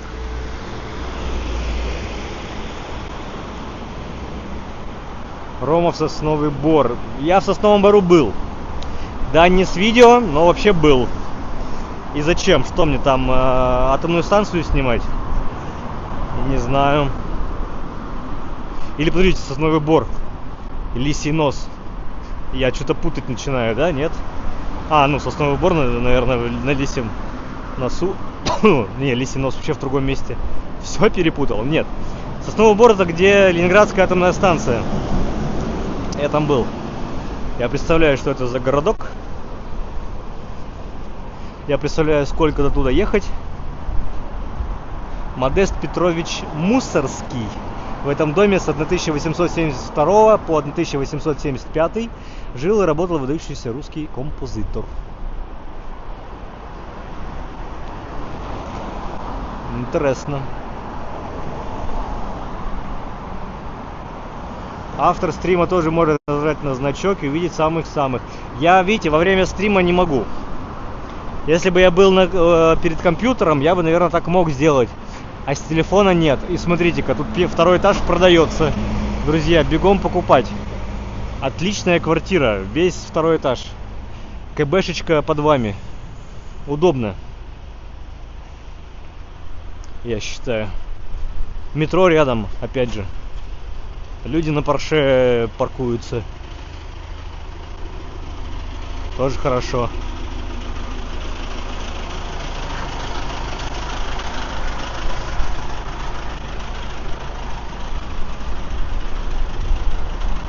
Так. Сейчас пришла новость, что в Екатеринбурге появится памятник Алексею Балабанову, сидящий на трамвае. Эскиз классно смотрится, да, видел я эскиз. Аноним $200. Ничего себе! Анонимчик. Блять, ты лучший. Да, видел я этот эскиз. Почему трамвай? Да потому что во многих фильмах, в том числе и в «Культовом брате», трамвай присутствует. Трамвай в эскизе, знаете, такой, как в фильме, ремонтный. Не пассажирский, а ремонтный, с площадкой для перевозки грузов. И вот в нем сидит Балабанов, и я так понимаю, что как будто бы смотрит отрешенно на вот это все происходящее. И что самое главное, вы сможете сесть рядышком. Кстати, сейчас покажу известный домик здесь в Петербурге. Дом, который мелькает в разных пабликах, что типа вот вы можете пожить в самом маленьком доме в Петербурге. А там действительно сдается посуточно, по-моему. По сути, дом — это одна квартира. Вот вы уже видите вот этот двухэтажный желтенький дом. Улица Гагаринская.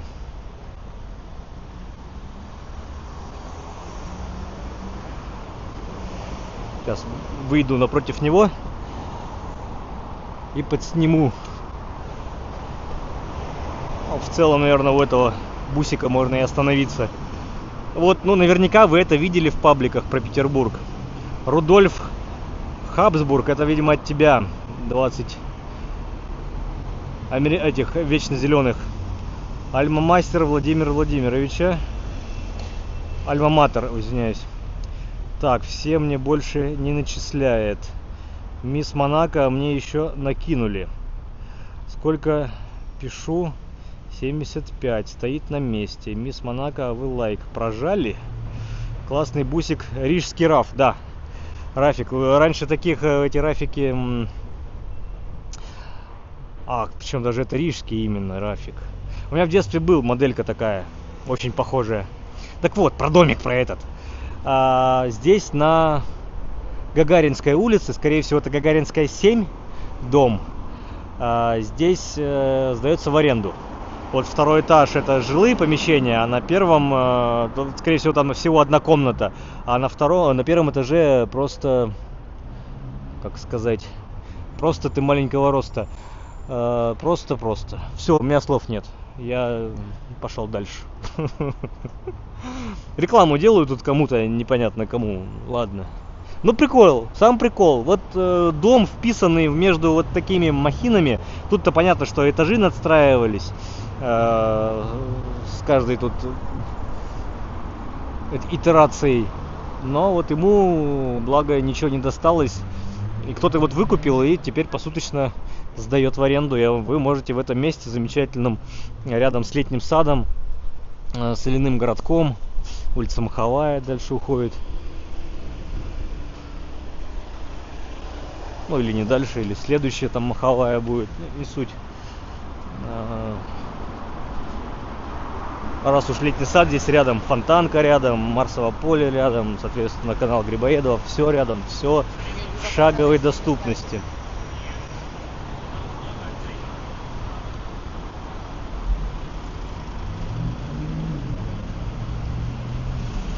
Это уже рестайлинговый раф, но мисс Монако, вы не перестаете удивлять, чтобы мисс Монако в рафиках разбиралась. Где это видано? Только у нас на стриме. Ранее имели хромированную решетку радиатора. Слушайте, тут решетка закрашенная. Этот бусик крашеный, перекрашенный, как аки сволочь. Дикая.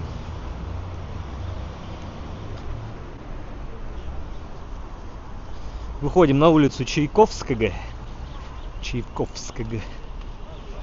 Да, маховая у нас следующая.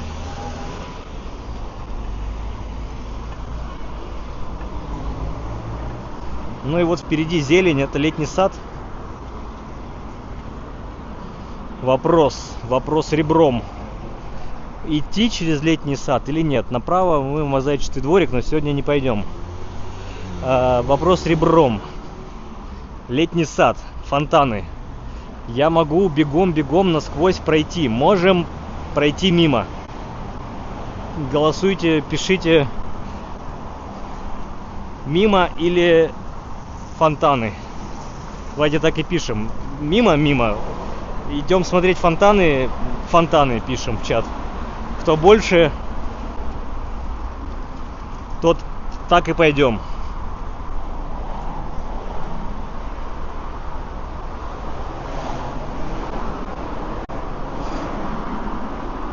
Фонтаны. 2.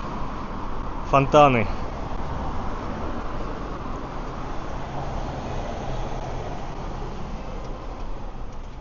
Три за фонтаны.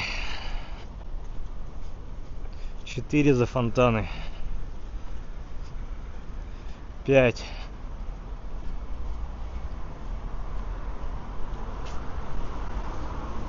Один мимо. 6 за фонтаны.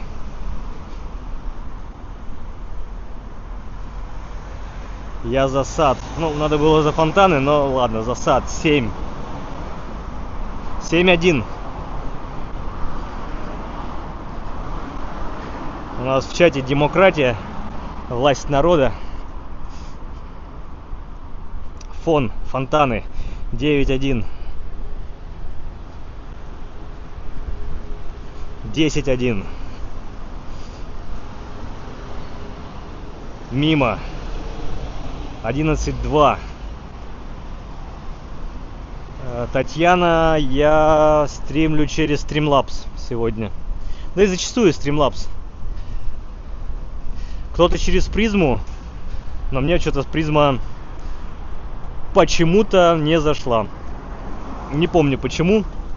Какой-то был с ней косяк. Привет со Златоуста. Привет. Короче, фонтаны, как вы поняли, Алексей в номера приглашает. Алексей, если платите, чтобы шампанское было. Номера мы сами выберем, все придем.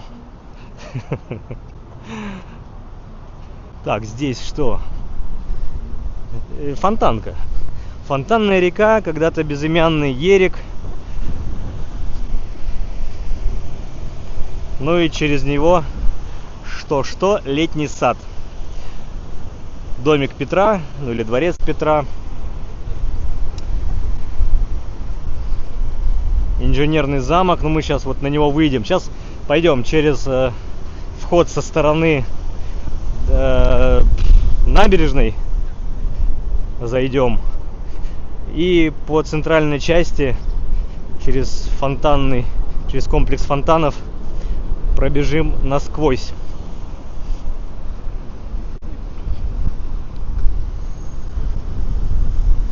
Один из любимых мостов Пантелеймоновский.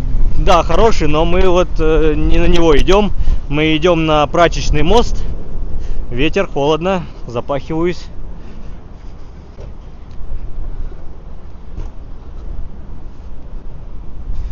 Его, кстати, потихоньку реставрируют. Вот этот мостик, к которому мы идем. Под ним проходят все кораблики, которые вас катают по рекам и каналам. Вот это ветер. Ветер, ты могуч. Ты гоняешь.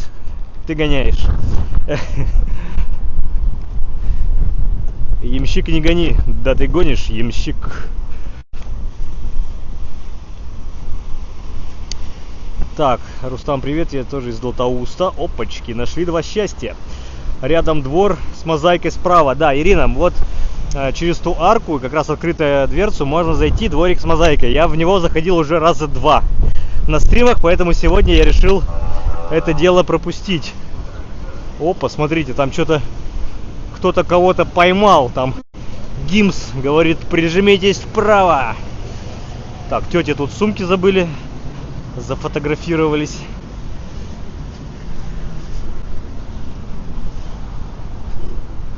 Видимо, нарушает правила навигации. Тут все-таки как-то по-правильному надо ходить. Лево, право, вот это все. А они зашли в мост, под мост с левой стороны. То есть, ну, по встречке шли, по большому счету. Им сказали стопе. Гудит что-то. Что-то не нравится ему.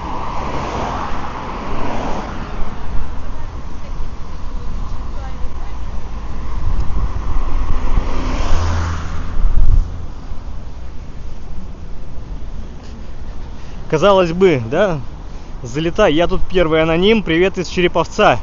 Череповец, Череповец, череп скольких овец. Провозглашала небезызвестная группа.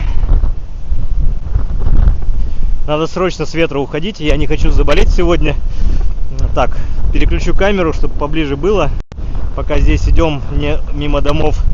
Впереди у нас Троицкий мост. За ним Петропавловская крепость. Шпиль Петропавловской крепости. Бросил все дела. Гуляю с Ромой по Питеру. Спасибо за прогулку. Дядь Коль, мое уважение. Холодно, да, ветер холодный. Слушайте, сильный ветер. По факту-то ведь, ну, не холодно, но на ветру, блин, как-то что-то мы на работе это обсуждали тему, что типа можно и при 34 градусах замерзнуть. Ну, потому что твоя температура тела 36, если на тебя постоянно дует 34, ты вот до 34 охладишься, и тебе будет холодно. Вот буквально вот оно самое со мной сейчас происходит. Дует холодный ветер. Так, это что, свадебка? Это свадебка? Тут свадьба? Свадьба пела и плясала. Вон там жених стоит, невеста, наверное. И тут еще... А, нет, это, наверное, просто людишки. Вход, выход.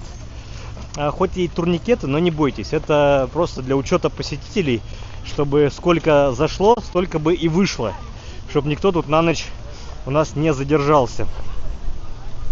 Вход бесплатный, конечно же. Роман, ты был в Архангельске? Банка, да, я был в Архангельске. Я больше скажу, я родился в Архангельске. Вот, собственно. Но я никому это не говорил. Так, ура, открыли Троицкий. А кто сказал, что Троицкий открыли? Я такого не говорил.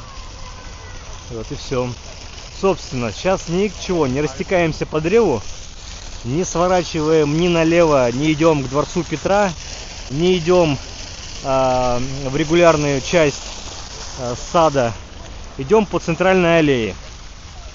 Здесь у нас сеть восстановленных фонтанов.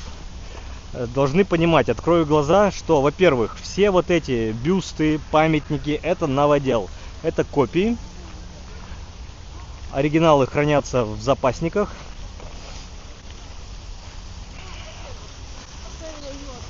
Фонтаны тоже, в свою очередь, у нас уничтожались наводнениями, их просто засыпали, делали новые. Ну и вот сейчас их не просто отреставрировали, а воссоздали по чертежам или по каким-то гравюрам. По крайней мере, повторяют форму, конфигурацию. Здесь прудик, так называемый, не знаю, как правильно-то его, с беседкой в центре. Легенда такая, что Петр сюда приходил с теми, с кем надо какие-то переговоры переговаривать. Они на лодочке туда приплывали и пили чай, крепкий чай, горячий такой, знаете, градусов 40. А пока собеседник Петра не соглашается на все. Ну, от Петра уже было не сбежать по воде, если только вплавь. Да, соответственно, такая вот легенда. Здесь у нас памятник Крылову, там у нас голубятня, зверинец, птичий двор, взять. Сам сказал, что не буду заворачивать, сам заворачиваю. Видите, здесь сверху такие дырочки. Предполагалось, что там будет голубятня. На самом деле здесь музейная экспозиция. Здесь когда-то содержались настоящие животные, сейчас никого не содержится, просто картинки, к сожалению. К сожалению.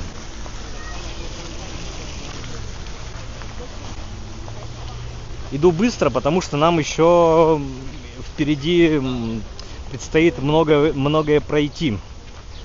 Мы даже половину, наверное, с вами из запланированного сегодня не прошли, а уже 1:50. Ну, хотя не, вру. Наверное, половину прошли, а нам еще идти. На самом деле.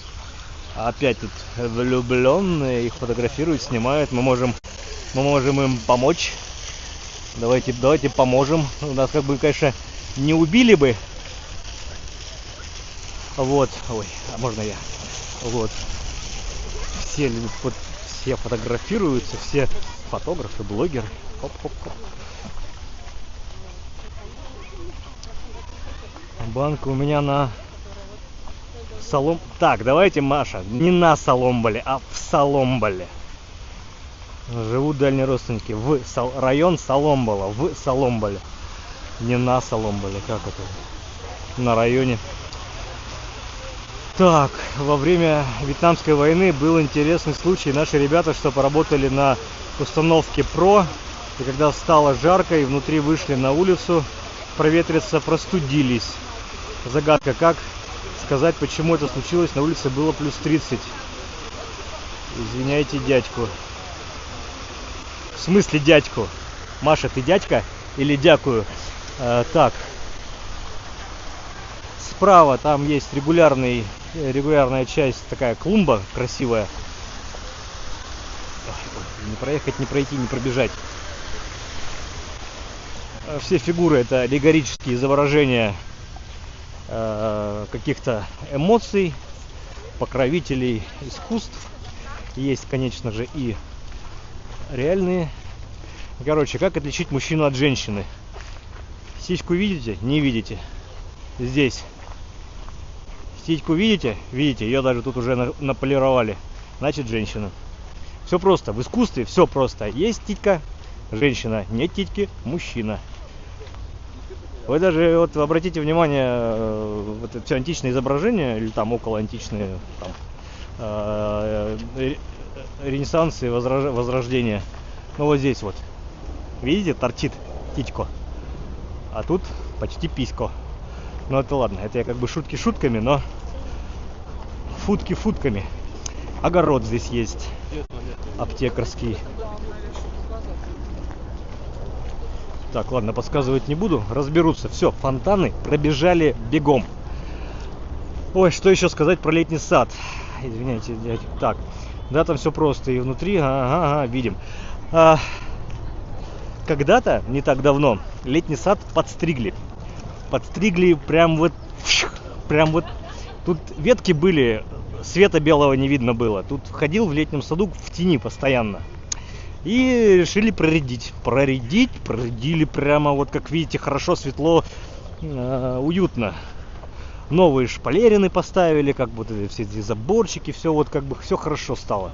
Ну, сейчас мы видим. Но во время реставрации тут кипятком ссались, орали, в грудь били, все навредили, сад уничтожили, души в сад теперь не имеет, все плохо. Но опять же, смотрите, прошло время, страсти улеглись.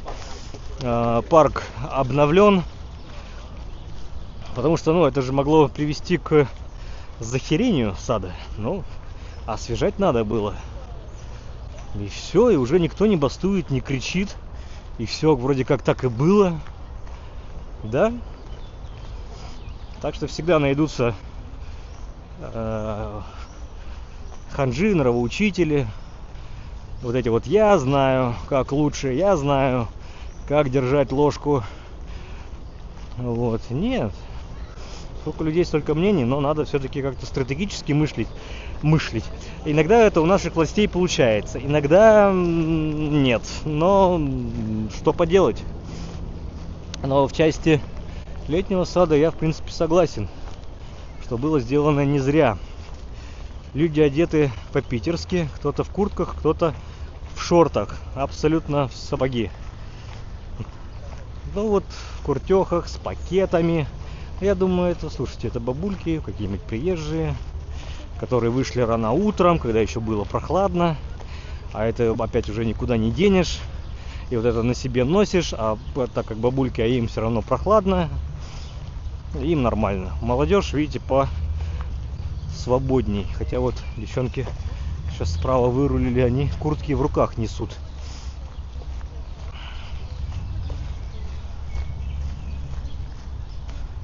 Куртки в руках. Почти уже у выхода. Сейчас там нас только вот справа ждет пруд с лебедями. Кстати, да, очень интересно. Аноним, 200 рублей, спасибо за прогулку. Очень надеюсь, что лебеди на месте и никуда не улетели в этот год. Так, ну одного вижу. Вон там, сейчас приближу вам. Вон, видите, сидит на помостике таком. А где второй? Их два было. Там семейная пара. Странно. Это печаль. А нет, двое, две шеи вижу. Все хорошо, все на месте. Их два. Там обычно с той стороны их кормят, поэтому они с той стороны и тусуются. Наверное, опять же, лебедь — это неотъемлемая часть данного места. Почему? Объясняю. Открываем карту, чтобы не быть вообще голословным. И этот пруд, Карпиев пруд, а за ним там у нас лебяжья канавка. Понятно, что там не канавка, там канальчик такой. В канале лебеди жить не будут, живут в пруду здесь, в Карпиевом. А канавка лебяжья. Так что лебеди здесь очень даже к месту. 89 лайков, а смотрит 164 человека. Соответственно, кому-то не нравится. Ну, мне так, кажется, да? Логично ведь такое предположить. Друзья, не ленитесь, пожалуйста. Пожалуйста. Поставьте лайчик. Инженерный замок. Опять же, достопримечательности все в шаговой доступности. Пантелеймоновский мост, Пантелеймоновская церковь, улица Пестеля. Кто-то мне тут в комментариях прям в укор ставил, что правильно говорить не Пестеля, а Пистеля. Ни одного источника не нашел. Пересмотрел кучу видео из общественных телеканалов. Никто не говорит Пистеля, только Пестеля. Так что тут на какой-то манер. Опять же, Пестель был с немецкими корнями, хотя до глубины души русский головой. Нижний Лебяжий мост. Там у нас, соответственно, Верхний Лебяжий мост. Соединяет канал Грибоедова с Невой. Прокапывался в целях осушения Катькиного луга, нынешнее Марсово поле. Через него мы сейчас с вами на Миллионную улицу и выйдем. Видим трамвайчик с номер 3. Рекомендую прокатиться. Кто-то это называет исторический маршрут, но маршрут далеко не исторический. Весь плюс и бонусы этого маршрута: он едет через исторический центр. Троицкий мост. Раз тройка здесь идет, значит Троицкий мост открыли. Улица Садовая. И через Садовую, через все Невский, Гороховая, Вознесенский проспект, вот Марсово поле здесь, Инженерный замок. И в конец Садовой на площадь Репина к Старокалинкинскому мосту приезжаете. Там можно сесть обратно и на нем вернуться сюда в центр и уже по центру погулять. А начинает свой маршрут от Финляндского вокзала. Там слева от Финляндского вокзала. Кто-то, кстати, Финляндский вокзал называет Финбан. Не знаю почему. Почему Финбан? Ну ладно. Это их дело, их тело. В этом году засадили все розами. Вот здесь клумбы. Это все розочки. Какой-то год было засажено пионами. Я вот не знаю, как сейчас. Может, где-то пионы и растут. Но сейчас Марсово поле у нас цветет сиренью. Сирень как белая, так и сиреневенькая с переподвыпертом. Евахей уже 90. 102, да, друзья, не ленимся, не ленимся. Это вам не больно, мне приятно, для стрима полезно. Итак, про газоны. Кто-то мы тут как-то один раз, проходя уже здесь по Марсову полю, еще весной, кто-то мне сказал: а-та-та, по газонам не ходить. А я вам говорю, что здесь, наоборот, на газонах люди приходят, отдыхают, загорают, читают книжки, короче, устраивают пикники. Большой плюс, конечно, сирени подвырезали. Ну, вот нижняя часть сирени вырезали. Раньше это в сиреневых кустах были общественные туалеты. И сейчас нельзя себе позволить такой роскоши. Летом, конечно, здесь людно. Зимой здесь нет никого. Абсолютно никого зимой здесь нет. А вот летом очень притягательное место, чтобы прийти посидеть на травушке. Тем более в центре. Канал Грибоедова, я сказал, да? Там мойка. Там начинается мойка, и Лебяжья канавка соединяет мойку и Неву. Канал Грибоедова у нас начинается чуть дальше. Это я сплоховал. Так. 90 почему-то. Маршрут сегодня огонь, короче. Мария, у вас, видимо, старая версия YouTube, и лайки автоматически не обновляются. Марат, скорее всего, потому что бан — это вокзал. Вот и все. А я что-то автобан.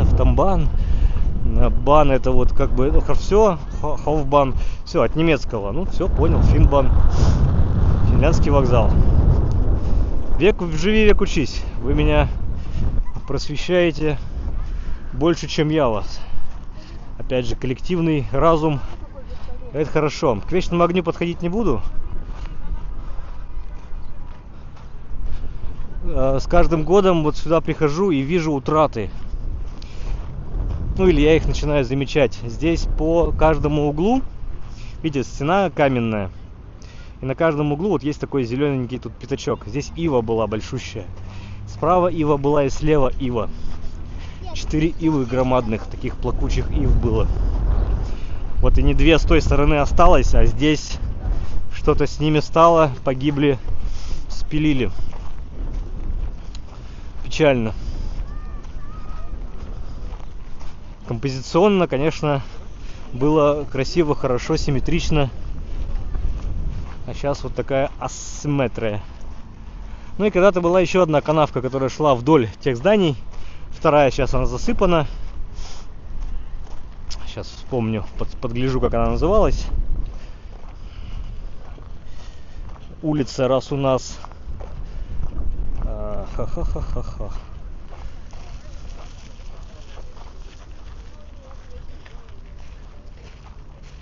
Сейчас. Сейчас все будет, а может быть и нет. Почему не показывается-то?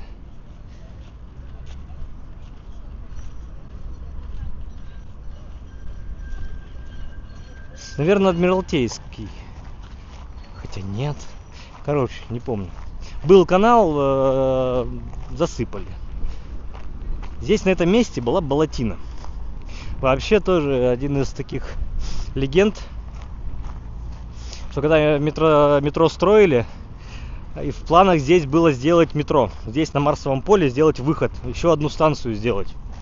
И это было бы логично, потому что здесь ближайшее метро, ну, не так сильно-то удобно по московским меркам. Но начали проводить геологические исследования и выяснили, что здесь на Марсовом поле глиняная линза водянистая.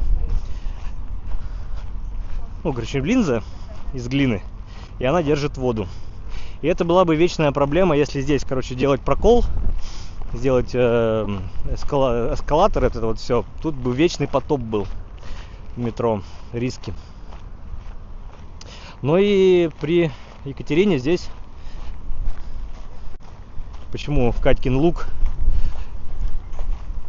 здесь была болотина вот осушали путем вот этих каналов, чтобы воду отводить.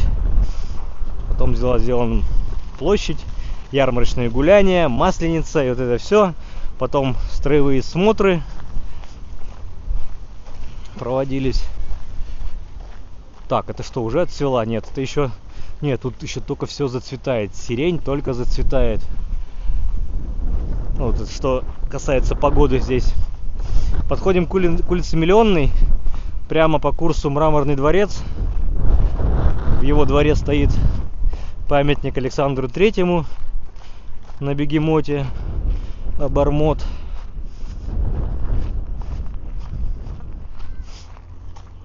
Заходить сегодня не буду туда внутрь. Сейчас сразу выруливаем на Миллионную. И идем к Дворцовой площади, Дворцовой набережной. Сейчас подумаем, как на набережную будем выходить по Зимней канавке или на Дворцовый мост. Под вопросиком. 2 часа. 2 часа. Ладно. Уже кушать хочется. И что-то тут на ходу нигде не будет никакой даже шаухи схватить варианта. Так, перейти дорогу здесь не можем. Ну, правила не позволяют. На рожон лезть не буду. Ну, придется вот, конечно, через эту штуку идти тогда. Шо поделать? Не знаю, нас дамы пропустят или нет. Или так и будем идти за ними. Может быть, пропустят. Еще раз, Мраморный дворец. А можно я просочусь? Спасибо, можно? Спасибо.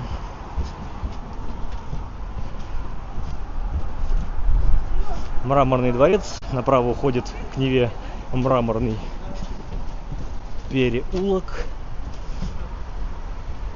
Мраморный дворец входит в состав Русского музея, поэтому вы его можете посетить на экскурсиях, сходить на музейные экспозиции.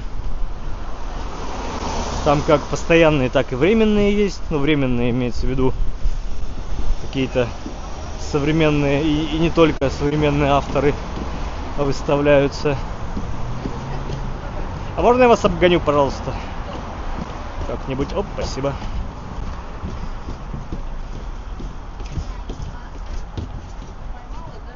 Нумерация улиц начинается здесь от Марсового поля. Соответственно, получается, справа у нас нечетная сторона, слева четная по традиции.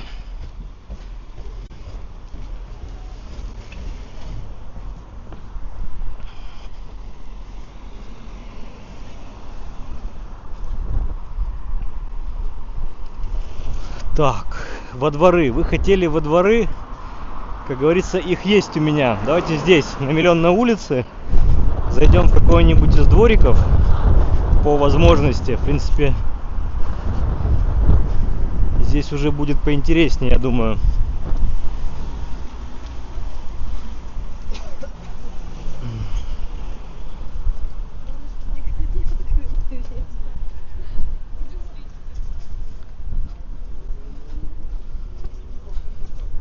Так, инспекция, регистрация, странные.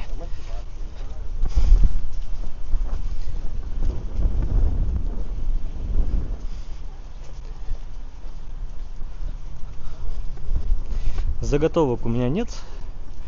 Будем врываться. Увижу открытую дверь, буду врываться. Так, кофе. Кофе, холодные напитки. Не сейчас. Нет. Так, здесь закрыто. Так, меня все называют сударем. В последнее время это стало модно. Сударем у нас называют в торговой. Как это правильно-то? сети общепита Теремок, там, где блины делают. Вот там все судари и сударыни. Там заходишь к ним, а тебе прям ошарашивают. Что желаете, сударь? И вот как-то ничего приличного ответить-то не хочется почему-то на это.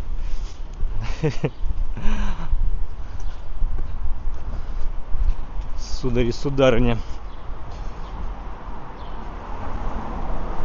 Самый добрый привет из Калининграда. Максим, добрый ответ. Был я в Калининграде прошлые выходные, был стрим, 5 часов гулял по Кёнику.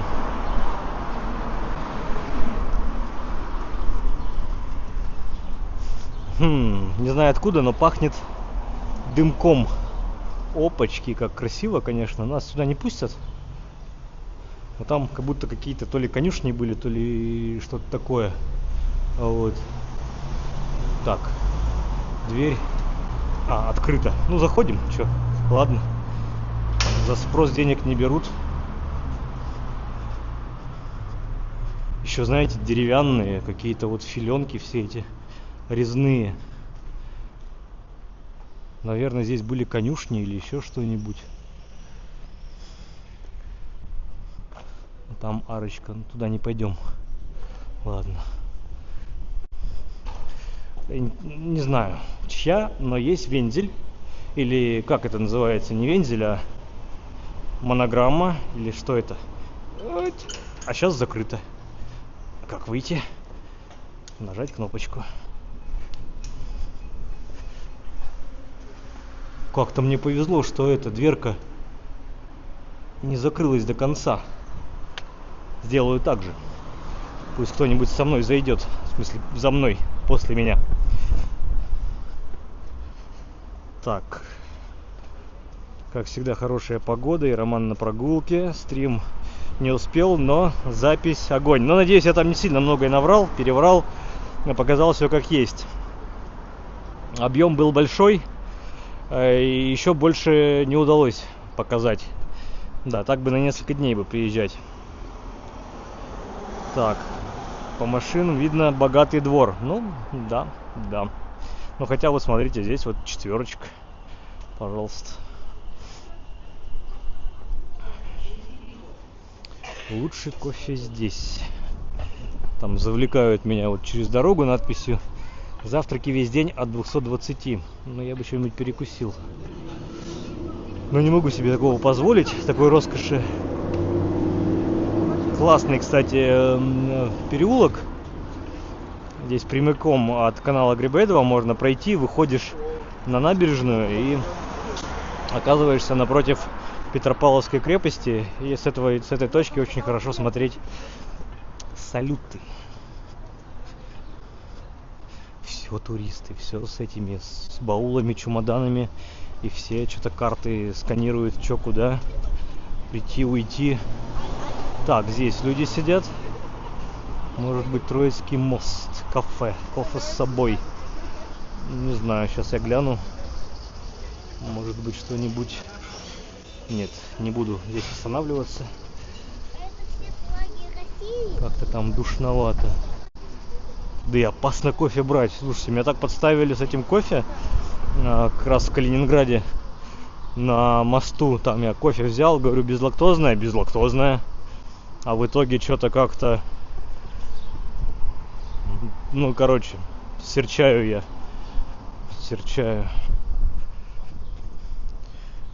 Так, я тоже позже посмотрел стрим. Сейчас Елагиным восхищаюсь.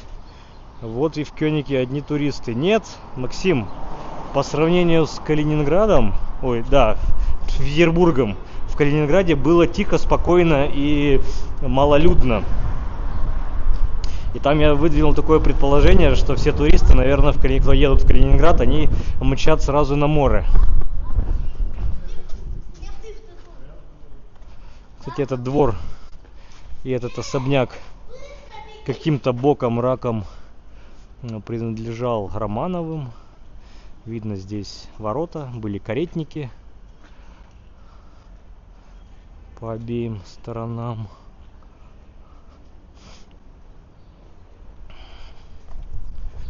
Когда Павел Перец вводит экскурсии свои. Одна из. У него здесь на Миллионной улице, и они здесь заканчивают. Он что-то вот про этот особняк рассказывает. Ворота, кстати, исторические, деревянные, массивные, классные. Прям вот видно, что видали виды.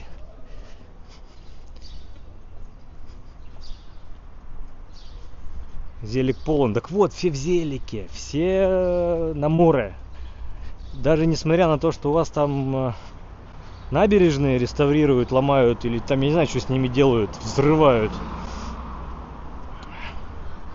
Почему-то именно в туристические сезоны решили все это дело замутить.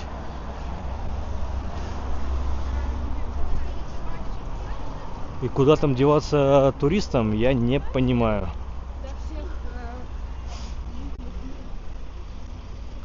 Ладно, вы там местные, приехали на машине, уехали обратно, и в принципе и хорошо. Или я там, ладно, приезжаю, квартира есть, и для меня там ничего не жмет.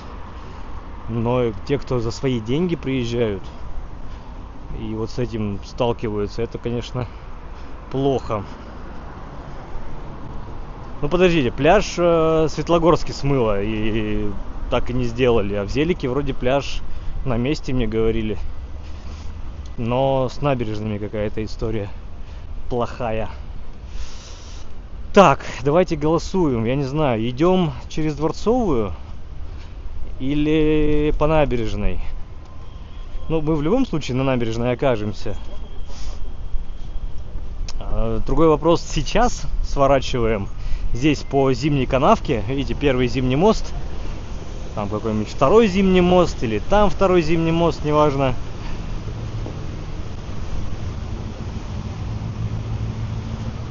Короче, здесь выходим на набережную или через Дворцовую.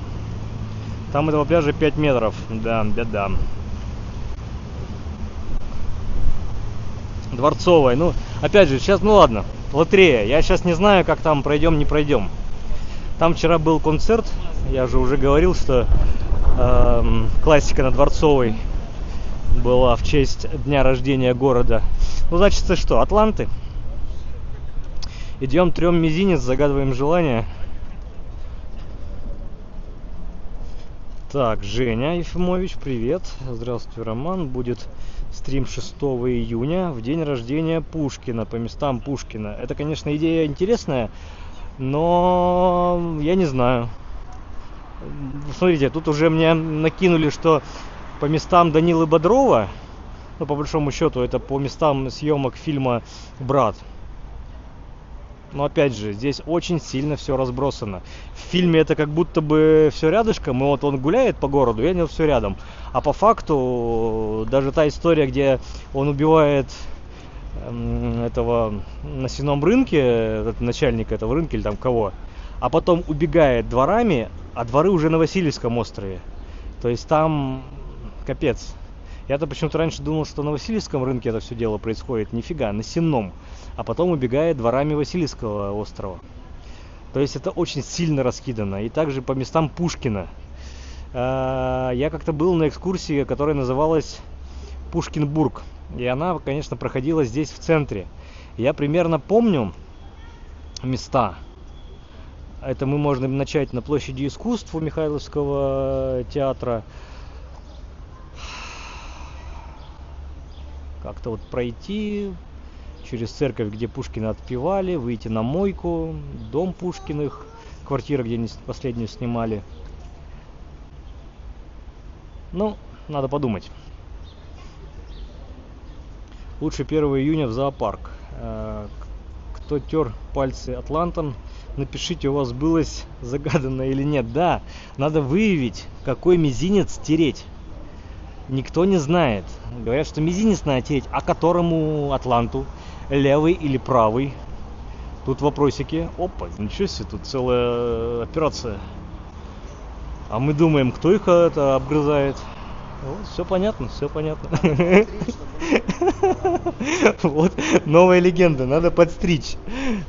Так, артефакты из истории. Это бывший звонок. Раньше здесь была такая штучка, которую можно было брать и крутить. И там с той стороны дзынь-дзынь-дзынь-дзынь колокольчик делал. Вы поняли, там с щипчиками, и он ногти подстригал Атланту. Да, кто-то говорил, как можно сделать так одинаково? Да они не одинаковые. Они все со своими как бы вот косячками, и они не одинаковые, не точь-в-точь. Это не какая-то вот эта 3D-печать из гранита. Вот эти все альтернативщики, привет. Вот, видите, там что творится. Сейчас приближу. 3 все мизинца. Но я тут много мизинцев потер сегодня. Вот, видите, что на Дворцовой? Видите? Вы это видите? Нет, ну ты видел? Видел? Да ну нахер. Ну, может быть, и не пойдем. Сейчас посмотрим, я не знаю. Опять свадебка. Идут на мост, на зимнюю канавку. Там на мосте обычно, на мосту фотографируются. Жених очень сильно переживает, постоянно курит. Кошмар. Снимал я как-то одну свадьбу, и жених с сигаретой не расставался. Даже когда была общая фотография, он просто руку за спину заводил, как бы, и вот с невестой так фотографировался. А потом были ко мне претензии, что типа, что это я так плохо кого-то там сфотографировал. Как если вы сами в плохом виде, как я сделаю хорошо. Так. Дворцовая площадь. Идем вдоль Эрмитажа. Всем намасте. Нихао.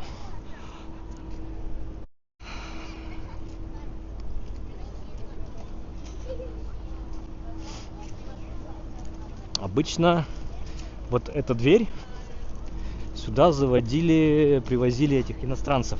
Вот и сейчас китайцы выходят. И здесь обычно тусовались наши торгованы, которые ориентированы на иностранцев. То есть у них более-менее знания английского или какого-нибудь китайского. И они тут им впаривали втридорога всякие безделухи. Вот. Вход в музей.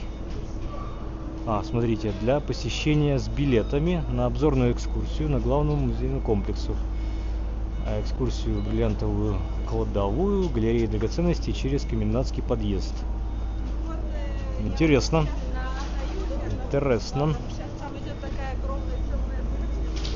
Так, туча. Вот говорят, что туча идет. Нам не надо. Туча. Вот ребята, которые торгуют. Но здесь они торгуют прессованной гранитной крошкой, изображающие всякие достопримечательности петербургские. Видите, тут подметают. В общем, уже сцену разбирают.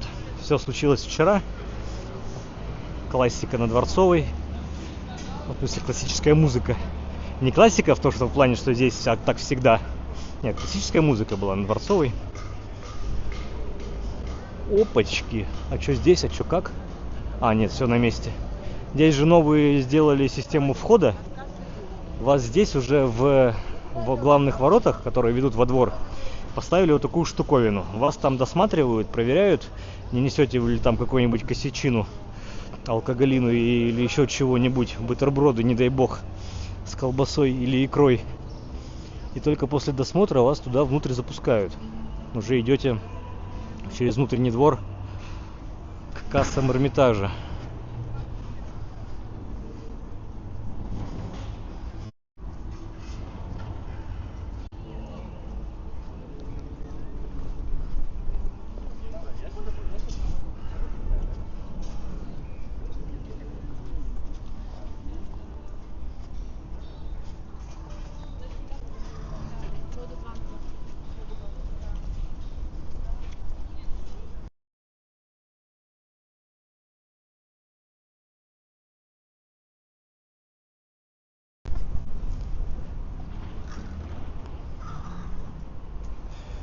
Так, скоро День независимости, опять собирать будут.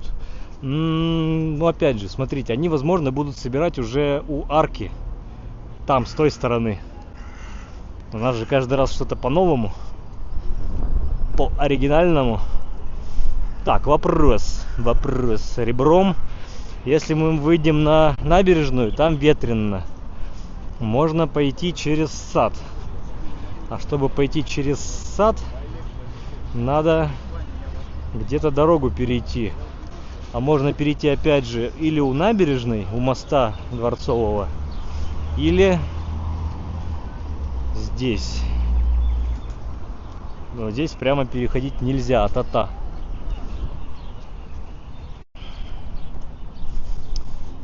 Так, сложный выбор. Хотелось бы и по набережной, может быть. Цель какая? Сейчас, оказавшись у Медного всадника, выйти на Галерную улицу и по Галерной улице уже дойти до Новой Голландии. Там быстренько пройдем через Новую Голландию и пойдем на набережную речки Пряжки.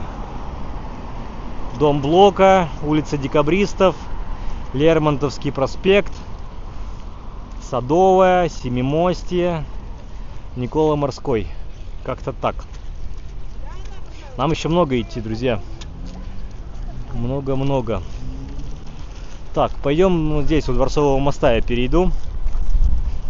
Здесь переходить только одну дорогу, а там надо будет переходить две. Два светофора стоять, поэтому пойдем здесь. Ну, здесь уж точно анютины глазки разноцветные садят. Так. У нас новенькие на каналы. Всегда все в сад. У набережной красивее. А на что снимаете? Очень красиво маршрут звучит. Так, опять же, спасибо за маршрут Ивану Урганту. Кто не понимает, о чем я говорю, все в Телеграм. Там в Телеграме один из, там несколько постов надо промотать. Там Иван Ургант дает нам советы. Вот по его маршруту, по его совету идем сегодня. Воплощаем в жизнь шуточки. А что снимаю? Снимаю на телефон. Не секрет, айфоном.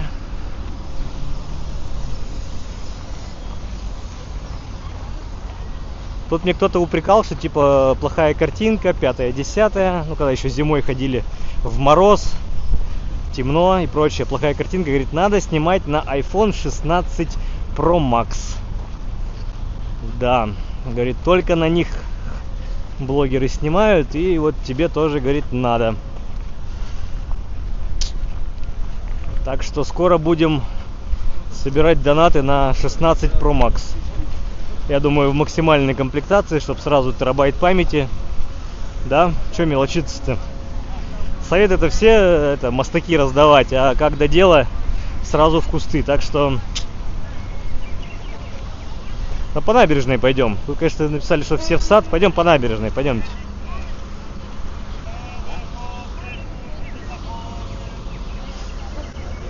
Проверим, кстати, львов. В прошлом году... я уже вижу, львы на месте. Здесь так называемый спуск со львами. Набережная. Английская набережная, спуск со львами. И львов у нас как-то завандалили. Львов сняли, увезли на восстановление. Ну и вот сейчас подойдем к ним, посмотрим.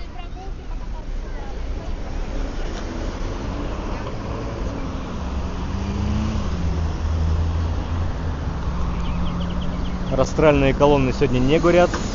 Горели 27 мая, на День города. Вообще растральные колонны изначально же использовались как для навигации. То есть в туманы, темное время зажигались огни и в качестве навигации использовались. К ним газ подведен. Все хорошо. Сейчас, конечно, для навигации они не нужны.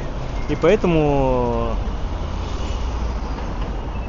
Растральные колонны нас поджигают только по особым случаям.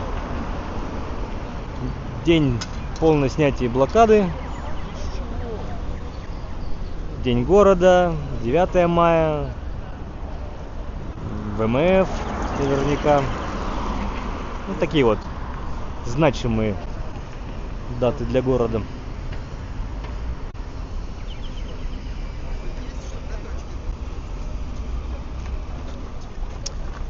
По мне покрасили Сейчас посмотрим на львов. Проинспектируем.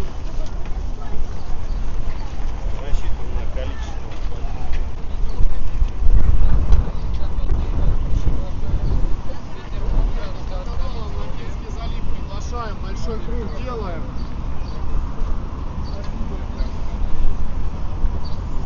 Тут мы с вами уже и у Адмиралтейства. Сейчас пойдем, я выйду на набережную. Когда-то, когда еще уже был Зимний построен. Кстати, интересный факт. Что это за будка здесь на крыше? Кто знает? Давайте про будку поговорим.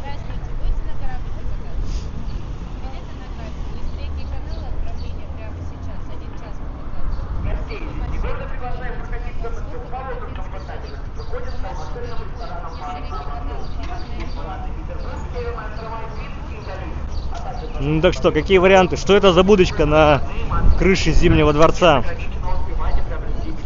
4-го Зимнего дворца по счету.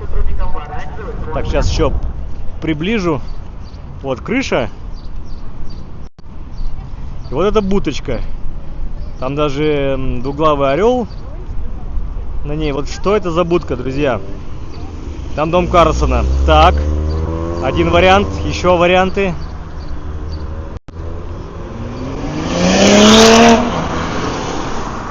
Будка, кажется, телеграфная.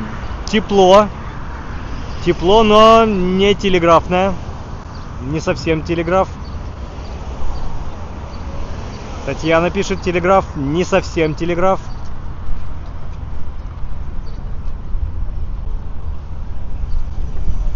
Граф, но не теле. Вот так вот подсказку дам. Будка для связи. Елена, тоже тепло. И как бы, ну, для связи, но для какой связи? Ладно. Это оптиграф. Оптика, по оптике. То есть была связь с Кронштадтом, с еще на побережье, наверное, с Петергофом, с Кронштадтом, Оренбаум. И по этой связи можно было, по-моему, там, ну, как-то чуть ли не до Польши сообщения передавать. И причем одно сообщение до Польши доходило за 20 минут. Оптиграф по оптике, то есть строились фигуры, и через оптические приборы за ними наблюдались, и как по определенной азбуке слова собирались. Не голубятня, вот. И вот таким образом, там определенный алфавит был, с определенных фигур, соответственно, можно было сообщение. Ну, в принципе, для тех времен за 20 минут передать сообщение в Польшу, ну, блин, дорогого стоит, наверное. Львы свежепокрашенные. Причем покрашены как основание, так и сами львы.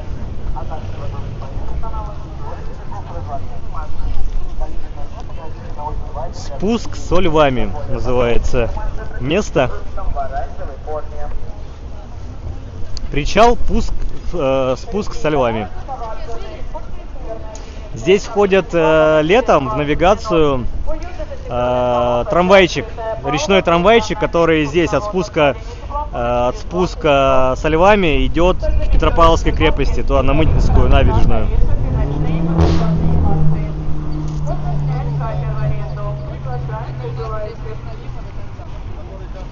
Сам Адмиралтейство. Так вот, когда был построен уже Зимний, Адмиралтейство еще стояло. Здесь набережной не было, здесь были спуски к воде. Территория уже была не за надобностью, ее всю засыпали, эту гавань. И предполагалось, что здесь построят однотипные здания, но земля была дорогая, все-таки близость к царственной особе. И, конечно, землю выкупили богатые люди. А богатые люди в одинаковом жить не хотели. И в итоге здесь были выстроены дорогущие особняки по индивидуальным проектам. Естественно. Так, остановлюсь, что вы пишете. Кстати, пахнет корюшкой. Там вроде стекла стоят. Точно я так-то читала, что для связи. Но забылось каким образом. Сейчас рулят китайские производители айфоны, по сути, только для ютубов еще отыгрываются. А для простого пользователя страшные деньги и мало начинки. За сотку был до Петропавловки. Да, прошлый год. Я, кстати, есть видео, я ездил, показывал. Замечательный маршрут. 100 рубликов, 10 минут удовольствия брызгами в лицо. Вы счастливы. О, вот он едет, кстати. Вот, он приезжает сюда, здесь причаливает. Вот, смотрите, вот он. Трамвайчик. Он уже ходит. Вот он.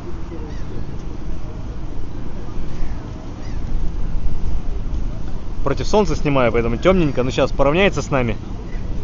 Будет лучше.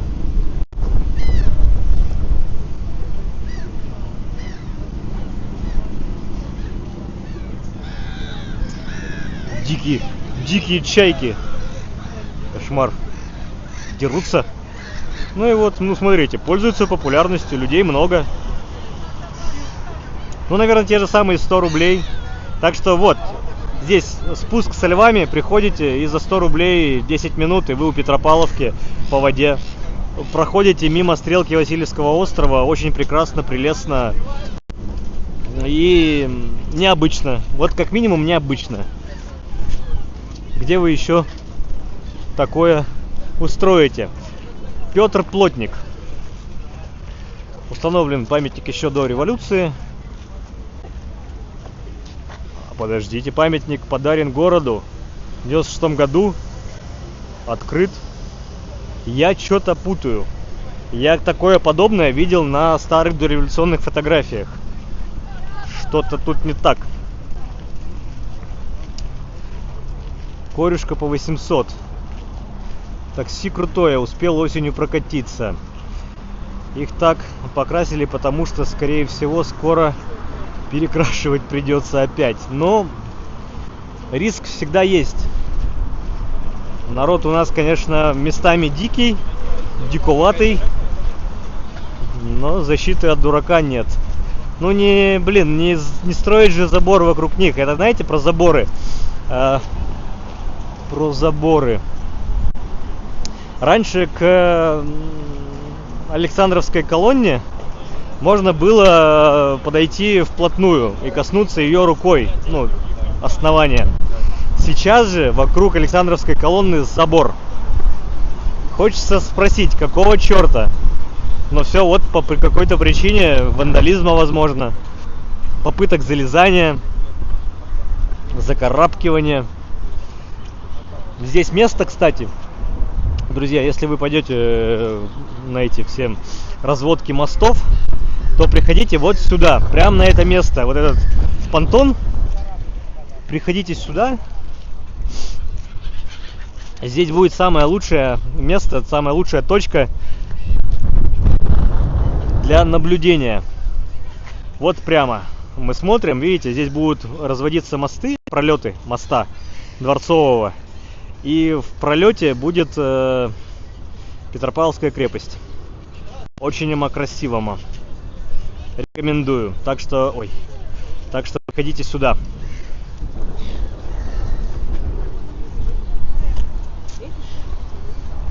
Ну и, как правило, надо приходить заранее. А давайте я цену посмотрю, сколько корюшка-то действительно. Комбо. Корюшка, фри и пиво. 1300. Так, а просто корюшка. Где цена? Пиво, прохладные напитки, горячие напитки, еда. Вот. Ну да, жареная 800. Шаверма с корюшкой 500. Шаверма с колбасками 500. Френч-дог с куриной колбаской. Ну, опять же, при цене средней на шавуху 300 рублей. Вот 300 с копейками. Здесь 500. Как-то жирно смотрится. Но люди, слушайте, останавливаются, присаживаются, пьют пиво, едят что-то, несмотря ни на что. Максим, 150. С приветом с Балтийского побережья. Спасибо. Надеюсь, сейчас этот пропадет. Алые паруса львов ушатают. Ну да, на алые паруса школота залезает везде и всюду. А сколько граммов за 800? Да я не думаю, что много. Вот когда корюшка пошла, мы с женой пошли в один тут ресторанчик у нас на районе.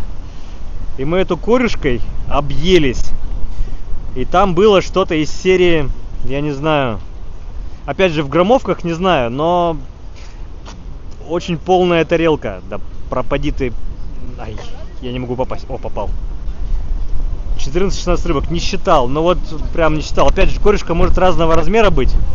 Поэтому в количествах хвостов оно такое себе измерять. Тебе могут и 6 хвостов принести, но они будут крупные.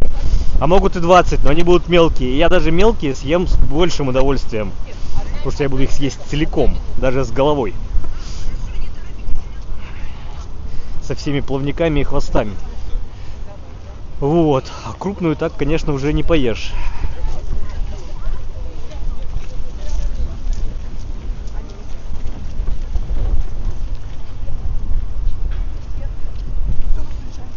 Так и вот, я целую тарелку, я реально объелся. Прямо, ну опять же, под пивко, вот это все как бы, да.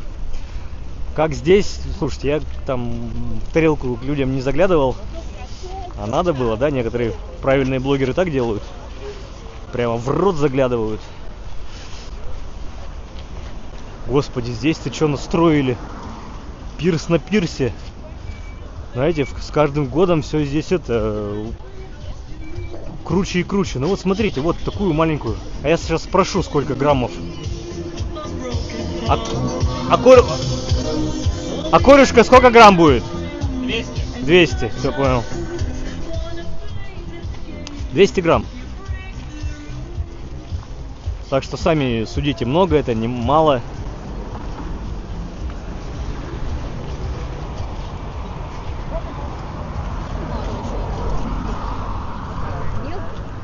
Короче, вот это вот сюда тут крутое какое-то строят.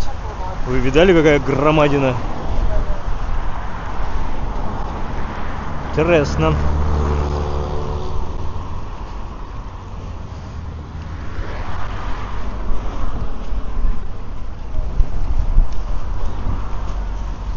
Так, 2 часа 42 минуты.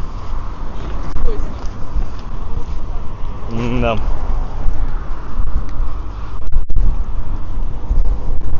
Вертолет летит маленький, знаете, двухместный.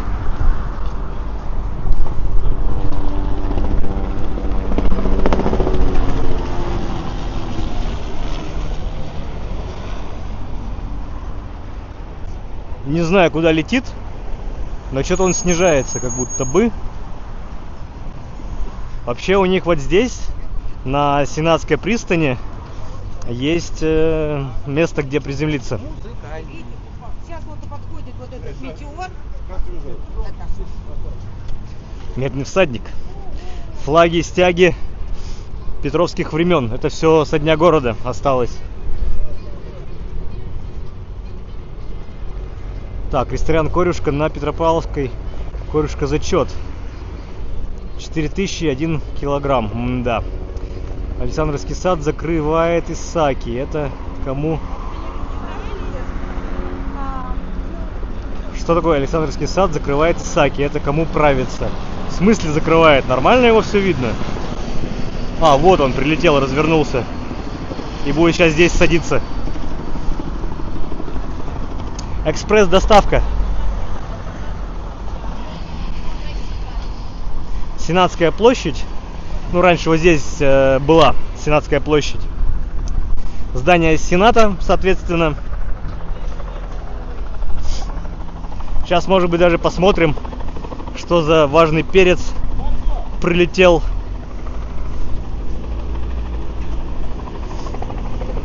А может быть, на нас накинутся со словами «Чё, снимаешь?».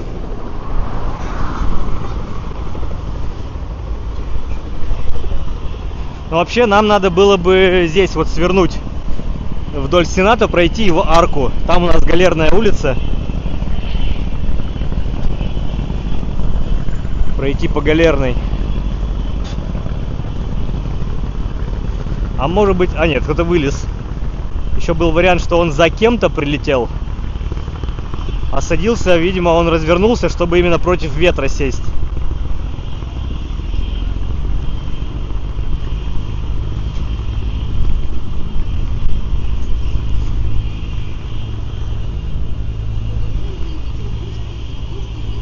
Не пойду я, там вот не знаю, кто там такой важный прилетел. Но пойдемте по маршруту нашему. Нам чины и регалии не важны.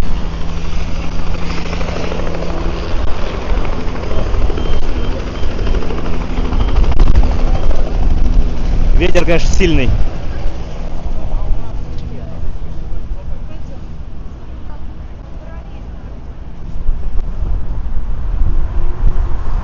Борется с ветром, идет против ветра.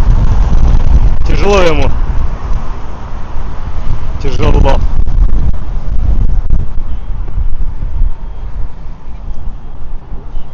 Беглов прилетел. Может быть и Беглов. Я не знаю. Фух, ветром надуло, конечно, жуть. Символ Петербурга. Тут была такая теория, что типа, а кому памятник-то и кто? Понятно, что Екатерина поставила Петру, но опять же, каким образом Екатерина оказалась на престоле? И чтобы показать вот эту преемственность, чтобы было некое основание для народа, вот Екатерина ставит памятник Петру.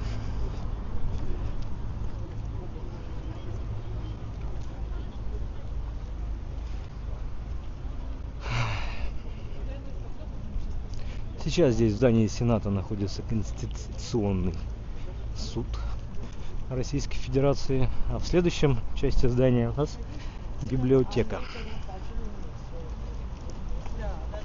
Но нам с вами сюда, в арку. Надпись: на этой площади, бывшая Сенатская, 14 декабря 1825 года произошло восстание декабристов. Первое в России вооруженное выступление против самодержавия.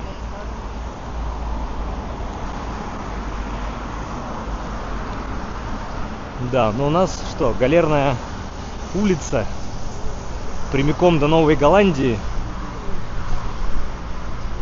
Пойду по солнцу, пусть даже и против него, но буду греться. Меня охладило на набережной, обдуло.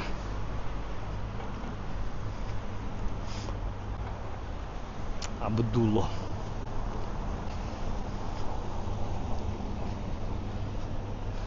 Так, может быть, я что-то в чате важное пропустил, сейчас гляну. 2 секунды, друзья. Чат.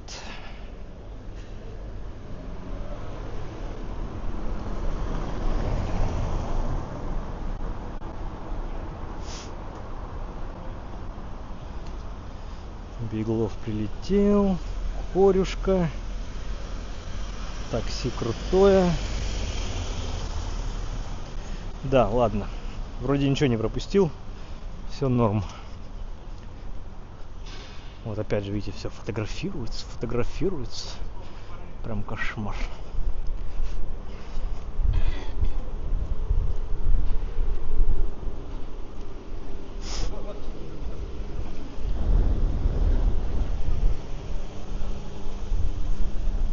Здесь реставрации. Надо про Галерную отдельное видео снять. Про эти особняки. Кто здесь жил. Кофе не пора пить, спрашивает Елена. Елена, я, наверное, кофе... Ой, не знаю, может, в Новой Голландии возьму, а может быть и побоюсь взять кофе. Я уже про кофе сегодня рассказывал. Как меня в Калининграде вашем подставили. Может, не подставили, может быть, стечение обстоятельств, но...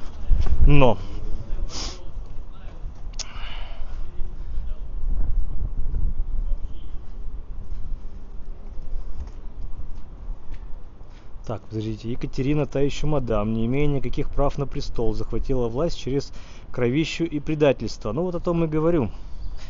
И памятник-то был поставлен Петру, точнее Екатериной Петру, чтобы как-то вот некую связь как бы показать, что вот, ну опять же, ну блин, друзья. Зато теперь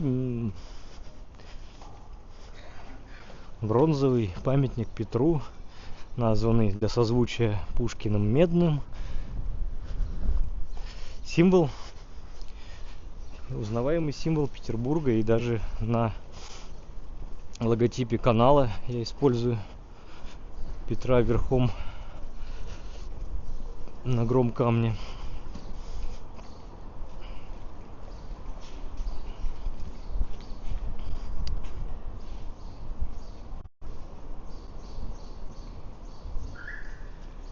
Привет, Анастасия и Глеба Акимовых из Димитрограда. Это бывший кружок Вовы, глава ОПГ. Да. КБшечка. Опа, вот это правильно. Это по-нашему. Друзья взяли 2 бутылочки Кока-Колы и бутылочку коньячка. Соответственно, кола отпивается, коньячок доливается. И все.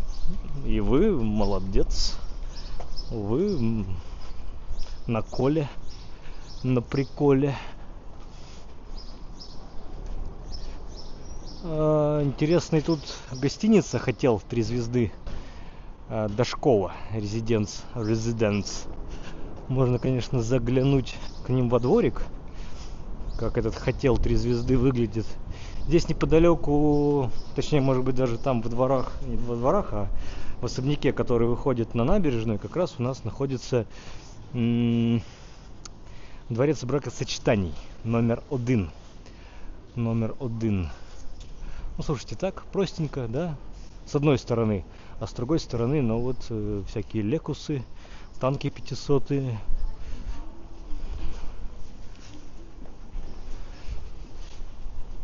Вроде и не топ, но в целом неплохо. Not bad.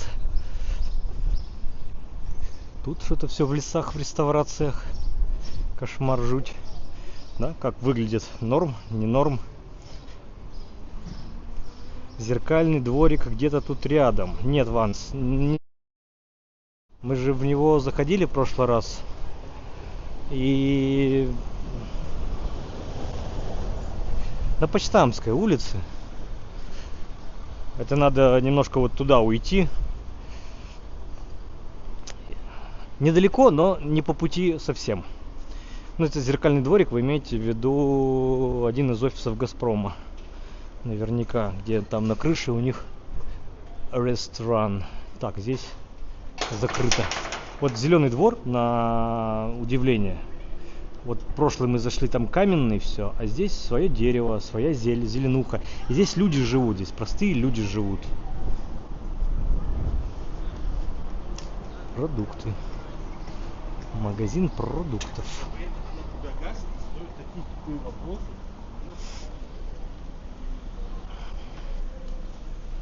Продолжаем идти вдоль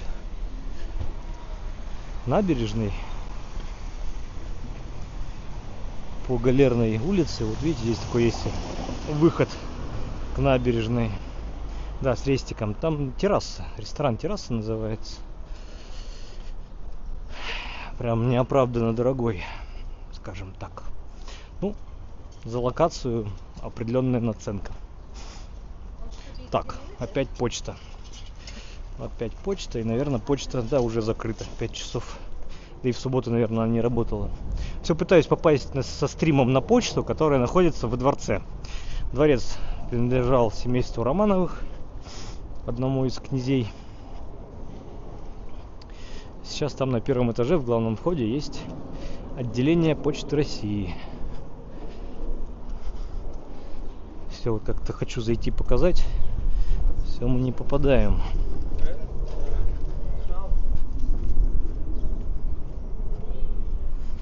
Коньяк, смешанный с колой, кощунство. Но опять же, смотрите, смотря какой коньяк смешивать. Если вы берете какой-нибудь хороший французский коньяк, настоящий, то тут кощунство, тут согласен. А если вы какой-нибудь ну, не в оскорбление сказано, но берете коктебель командирский, каких-нибудь вот эти все 3 звезды или еще чего-нибудь, то, ну, почему бы и да. Но опять же, шифроваться ж как-то надо. Можно, конечно, с фляжечкой, с шоколадочкой. Ты знаете, кто-то ведь коньяк лимоном закусывает, и я вот тоже думаю, вот это тоже кощунство. Лимоном закусывать коньяк. Так, времени много. По Новой Голландии сильно долго загуливать не будем. Опять же, вот дворец, его вот перекрась в зеленый, пройди мимо, и ты будешь думать, что идешь мимо Зимнего дворца, мимо на Дворцовой набережной, на Дворцовой площади. Да? Принцип-то абсолютно такой же.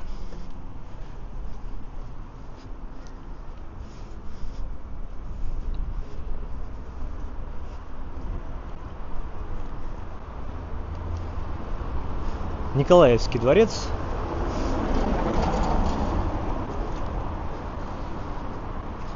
Сейчас надо найти, где здесь пройти дорогу. А я уже начинаю, слушать, я уже джинсовку застегиваю.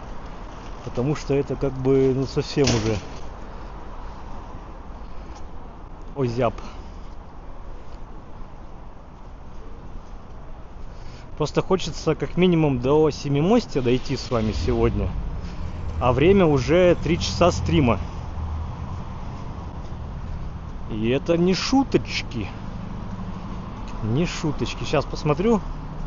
Или мы в подземный переход с вами пойдем, или сейчас здесь вот у моста перейдем, здесь вот справа. Или пойдем в подземный. Ну, давайте у моста перейду. Возможно, здесь придется постоять на светофоре. Это единственный минус. Но это ладно. Мы с вами много где уже сегодня стояли, еще чуть-чуть постоим.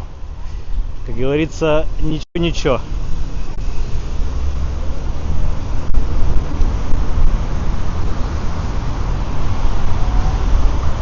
Вот застегнулся, стало лучше.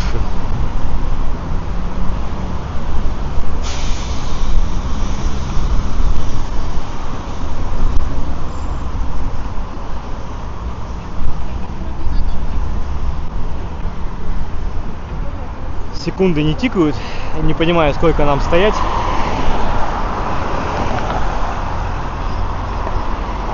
Ой, классно, здесь гостиница наверху, наверное, и над входом у них там терраса сделана.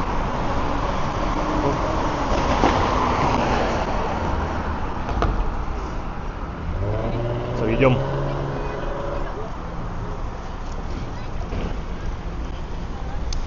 Повторюсь, мы с вами подходим к Новой Голландии. Для тех, кто еще не в курсе, что за Новая Голландия, то, наверное, про Адмиралтейство этот человек, ну, знает, в курсе. Адмиралтейство, Адмиралтейская набережная, строили корабли, вот это все. И следующий этап развития и расширения корабельной мануфактуры, вот так, кораблестроения, это было создание принципиально нового здания, новых технологий использования. Как раз остров Новая Голландия. Адмиралтейство переехало сюда. Потом, конечно же, следующее расширение. Это все дело у нас переехали частично на Адмиралтейские верфи в конец реки Фонтанки, на берег Невы. Ну а там далее уже и Кронштадт подоспел.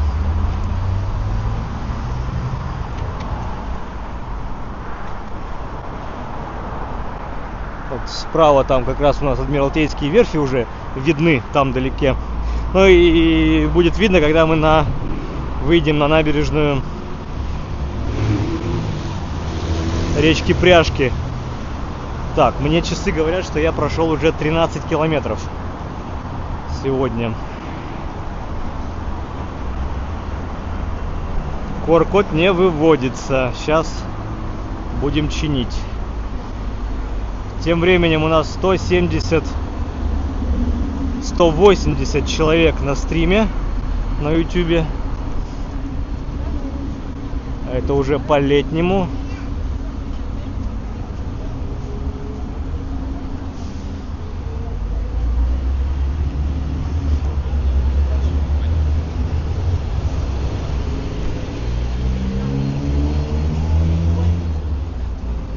А вот как раз вот в этом дворце, здесь центральный вход, там почтовое отделение. Кто не верит, заходим на Яндекс.Карты, Николаевский дворец, здесь на площади Труда, и там увидите сами, что есть отделение почты. Даже, наверное, фотографии есть. Новую Голландию расхаживать не будем, опять же повторюсь, у нас мало времени, и уже 3 часа. А надо дойти еще. И дойти надо еще, короче, много. Поэтому сейчас по одному мосту на Новую Голландию заходим. You are in Iceland. Написано поверху. You are on Iceland. On N. Блин, там что-то слишком много предлогов. Я в них запутался и артиклей. О, тут меня спрашивают, буду ли я кофе. Хотелось бы, но нет. Потерплю. Потерплю. Вот это блестящая женщина. Блестящая. Да, люди готовы эпатировать, но не готовы реагировать, когда их в ответ эпатируют. Ой, кому-то заплохело. Но охрана охраняет и никого не пускает. Так, как бы нам с вами пройти? Пройти. Добрый день. Здравствуйте. Всегда надо быть вежливым, добрым, ласковым и отзывчивым. Жральни, жральни, жральни, жральни, жральни, жральни, жральни, жральни. Игральни. Тут ребята в уличный баскет рубят. О, Игорь, привет. Верни QR-код. А что, это до сих пор QR-кода нету, что ли? Игорь, да ладно, не это. Главное, что ты с нами. Че, QR-кода правда нет? Ёлки-палки, ну как так-то? Или есть?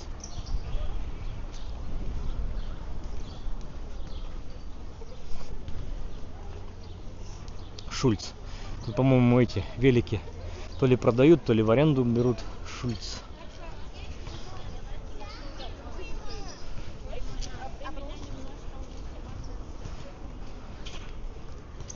Хода нет. Так, ладно, делаем привал.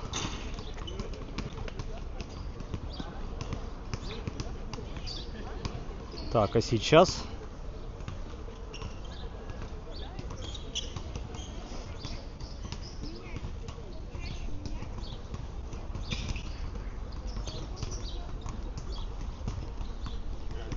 должен был появиться. Так вот, здесь же лес обрабатывался, здесь же лес сушился. Все-таки еще было производство деревянное, кораблей, фрегатов. Так, есть, спасибо. Вот.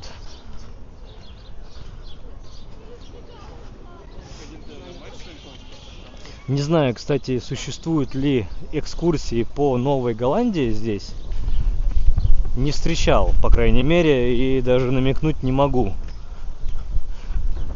Помню те времена, когда здесь еще деревьев этих не было. На газоне можно было лежать, бродить, загорать.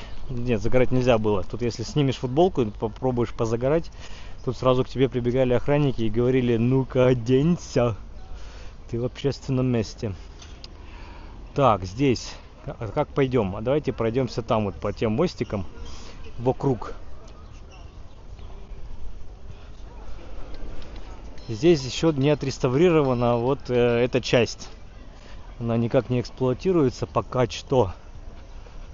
Опять же, видите, внутри прудик. В прудик есть два канала. Опять же, вот с одной стороны Новую Голландию у нас Крюков канал. Там, с той стороны, прямо сейчас по нашему ходу движения, Мойка. Ну а за спиной там виднеется часть Адмиралтейского канала. Опять же, Адмиралтейский канал был от Адмиралтейства когда-то. Сейчас его он частично засыпан.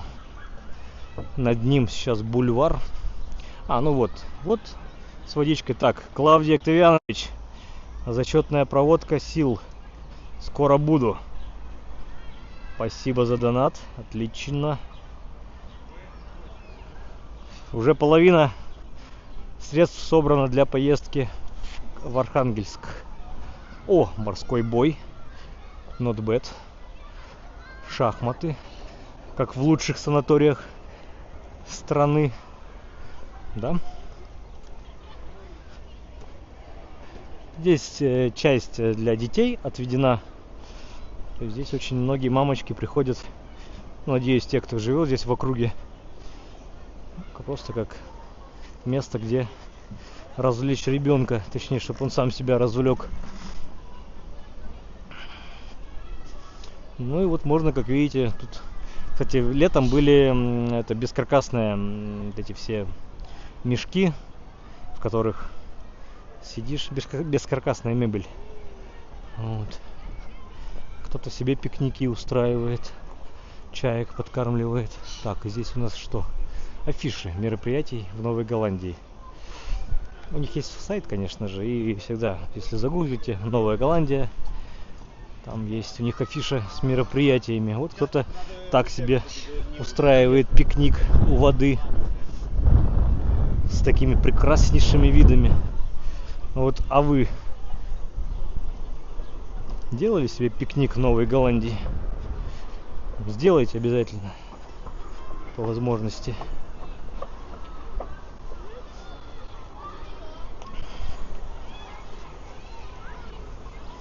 Самое, конечно, для мальчишек и девчонок вот интересно этот корабль, этот остов, скелет корабля. Тут, конечно, место для раздолья и ползания. Ого-го. Так, почитаю, что написали. Так, Елена пишет: экскурсии проводятся как групповые, так и индивидуальные, а можно взять аудиогида. Я просто вот не встречал, не видел ни одной будки, где бы это предлагалось. Сейчас, может быть, уточка с утенком. Вон тут где-то утенка поймали. Этот мужчина идет, у него в руках утенок. Вот они, видимо, идут на воду его спускать. А с другой-то смысл-то его спускать? Он что, один будет или с этими утками? Должно же целое быть семейство с утятами. Сейчас постоим, посмотрим. Роман, все гулять. Молодчина, мы тоже гуляем. Да, Александр? У нас еще впереди много идти. Вот он, видите, он несет. Видишь, глянь? Вот, мужчина.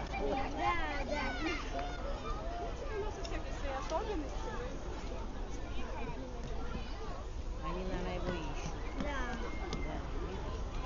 Что-то не понял, он отпустил его, не отпустил? До сих пор не отпустил. А он маленький в руках, глянь. Женя. Ладно.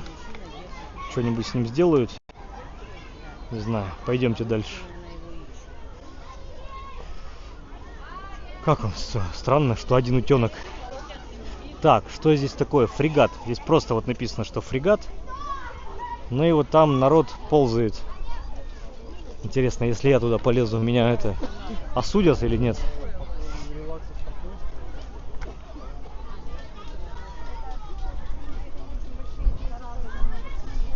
Так, что? Срежем? Хопа. Прикольно. Жаль, что я такое не застал.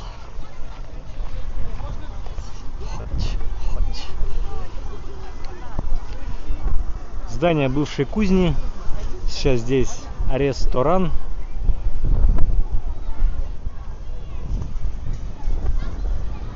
Тюльпаны доцветают. Чеснок цветет. Это ведь чеснок? Вот это вот. Вот это вот цветет, это же чеснок, по-моему, какой-нибудь дикий, дичайший.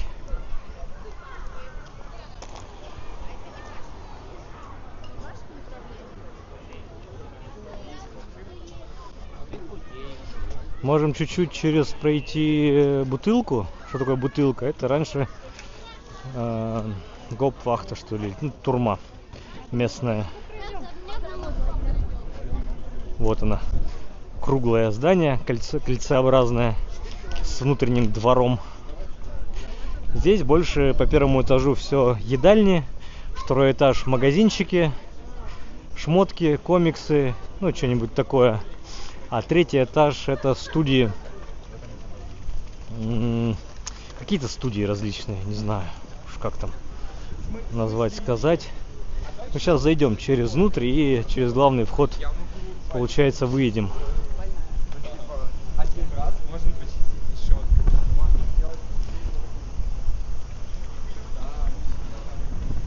Ну там, по-моему, связь не должна пропасть. Я уже один раз так ходил, все нормально было. Ну, можно тут идти по кругу, кольцом. Ну, так как кольцо, и можно идти по кругу. Вот, я сейчас пойду направо, в этот, ко входу. Ну и вот тут все по правую руку, все еда. А слева это окошки, которые выходят во внутренний двор. Они, конечно, все замонтированы, можно не увидеть. Вот, но здесь все это поесть да выпить. Причем кухни разных стран мира. Вот. Лифты, лестницы, 108 бургерс. Конечно, выходной день и много людей. Сесть не всегда можно где-то. Не знаю, можно ли забронировать. Вот, кстати, вот лестница, все в кирпиче. Вот. Можно выйти. Спасибо. В летнем театре идет мероприятие, вход только по браслетам. Я понял, я здесь. Вот. Видите, там есть какое-то мероприятие сегодня, и вход по билетам. Ну ладно. Ну конечно. Вот. Везде у них с разрешения. Вот.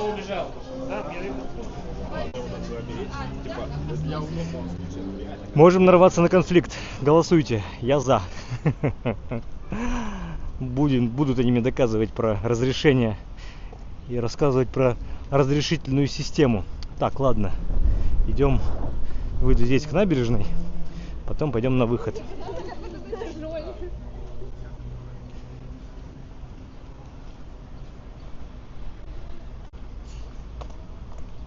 Просто они немножко путают какую-нибудь профессиональную, хотя какая разница, какая съемка. Если с дополнительным оборудованием, которое оборудование будет мешать остальным посетителям, тогда, наверное, да. Опачки, ничего себе. Кто-нибудь когда-нибудь видел красу? Вот эти голум или вот какие эти сорта есть? Это, ну, денежное дерево, по сути, только вот у него листья такие. И вот в таком виде, в такой форме, в такой громадный. Кто-нибудь видел? Шик, блеск, красота. Так, что вы пишете? Ток, у меня лагает. Это декоративный лук. Я еду в Ленинград, Питер, брат, всегда видеть врат. Роман, да, привет. Не, в кругу тоже лагало. Ну, ладно, лагало и лагало. Все, там больше не будем заходить. Тем более нам там не рады. Дорого-богато. Дорого-богато. А вот это, кстати, трехэтажное здание уже, по-моему, здание, скажем так, администрации, насколько я помню. Вот.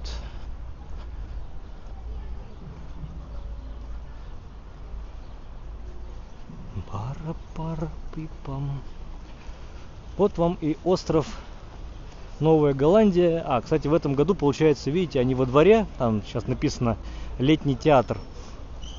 Организовали летний театр, сцену летнего театра. Обычно там какая-то сцена стояла, но как-то не так масштабно, кстати, было. Ну или и просто я не попадал на это.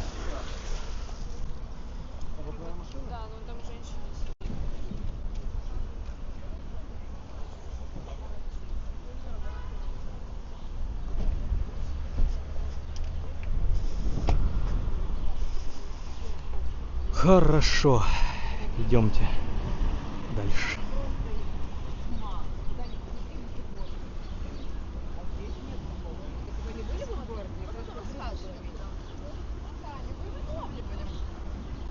То, что однажды же в Питере привезли целиком Гошу. А почему их не помнишь? Да, потому что было очень много крыс. Так, как перейти?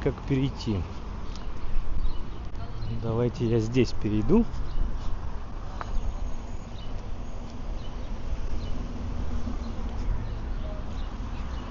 Перейду и потом сюда. Я надеюсь, нас же здесь пустят. Пока нас пускают, мы даем возможность вот ребятам там проехать. Храповицкий мост.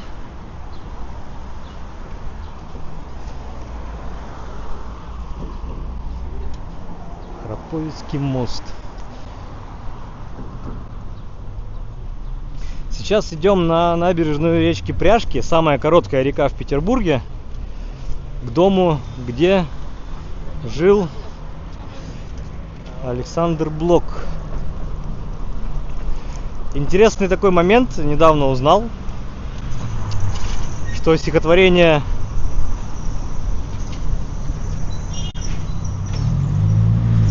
«Ночь, фонарь, аптека» написано Александром Блоком под впечатлением от моряка, который пытался утопиться в реке. В те времена частенько было такое, что топились, но люди вытаскивали. И вот провизоры аптек, которые были на берегу там рек, каналов, конечно же, откачивали. Ну, не провизоры, но, в общем, медики в этих аптеках, кто работал, откачивали этих товарищей, самоубивцев. А так как это все-таки была цель-то самоубийца, прям, ну, реально, а не какая-то показная история, то их, конечно же, потом снова ругали они их. Зачем ты меня спас, зачем ты меня откачал, и вот это вот все. И если вы перечитаете стихотворение Блока, там как раз и опять ночь, опять фонарь, опять аптека. То есть вторая попытка у человека.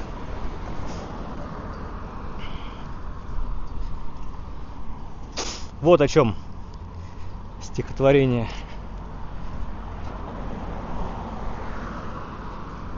Или под каким влиянием оно было написано.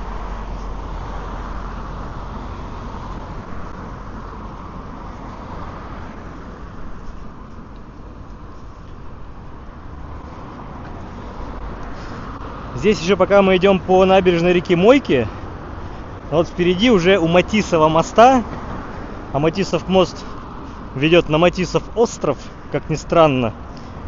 Там у нас на нем психиатрическая больница находится на Матисовом острове. Ну и на Матисовом острове же, как видите, там по кранам Адмиралтейские верфи. Как раз после Новой Голландии верфи переехали уже на большую площадь, на Матисов остров в том числе. Ну, понятно, что не только там расширялись. Так, обгоним. Тут написано набережная реки Мойки. Написано набережная реки Мойки.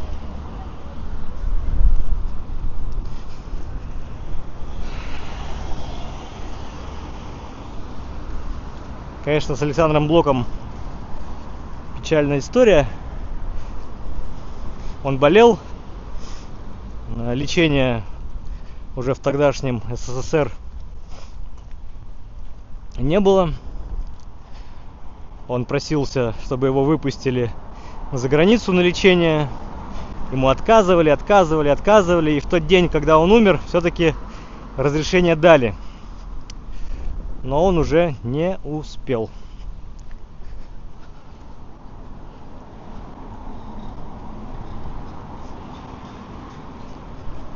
Такие вот превратности судьбы.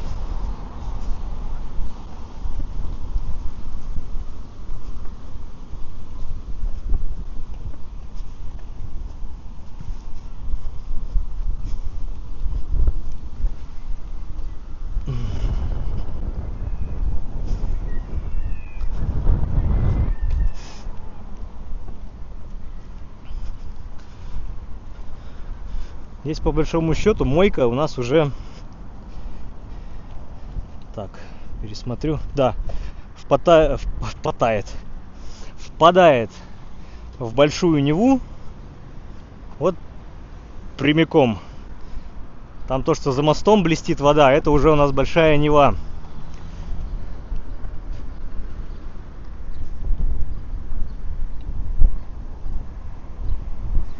И с той стороны у нас Балтийский завод. Виднеется корпуса. Сейчас даже, может быть, приближу. Там есть буквы написаны. Из-за дерева не видно.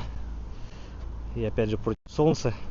Вот видите, Балтийский завод. И там за деревья уходит. Но это уже на Васильевском острове. Там, где кожевенная линия.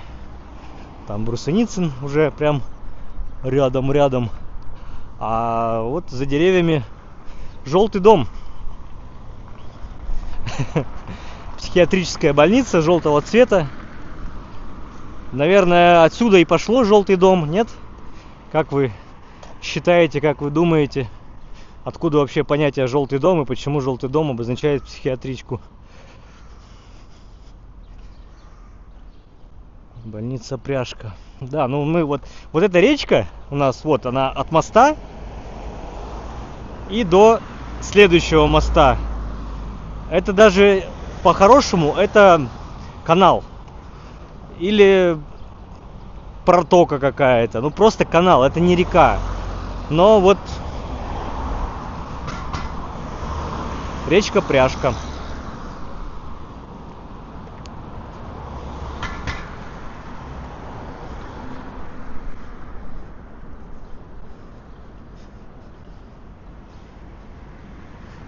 Она здесь течет у нас от мойки и тоже сама впадает в большую Неву.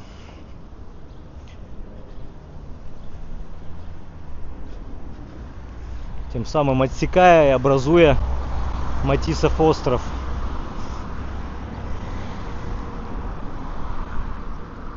Желтый билет, справка из дурки. Но вот опять же, я о чем и говорю, что желтый. Откуда, почему желтый? Вот как раз здание психиатрической больницы на Матисовом острове, оно желтое. А, наверное, отсюда и пошло. Первая психиатрическая больница в Российской империи.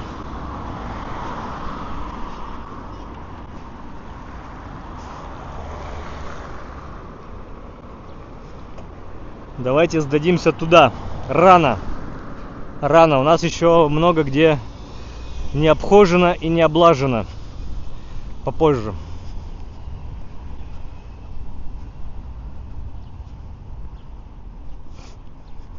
Интересный дом с интересной такой фактурой, архитектурой, нетипичный.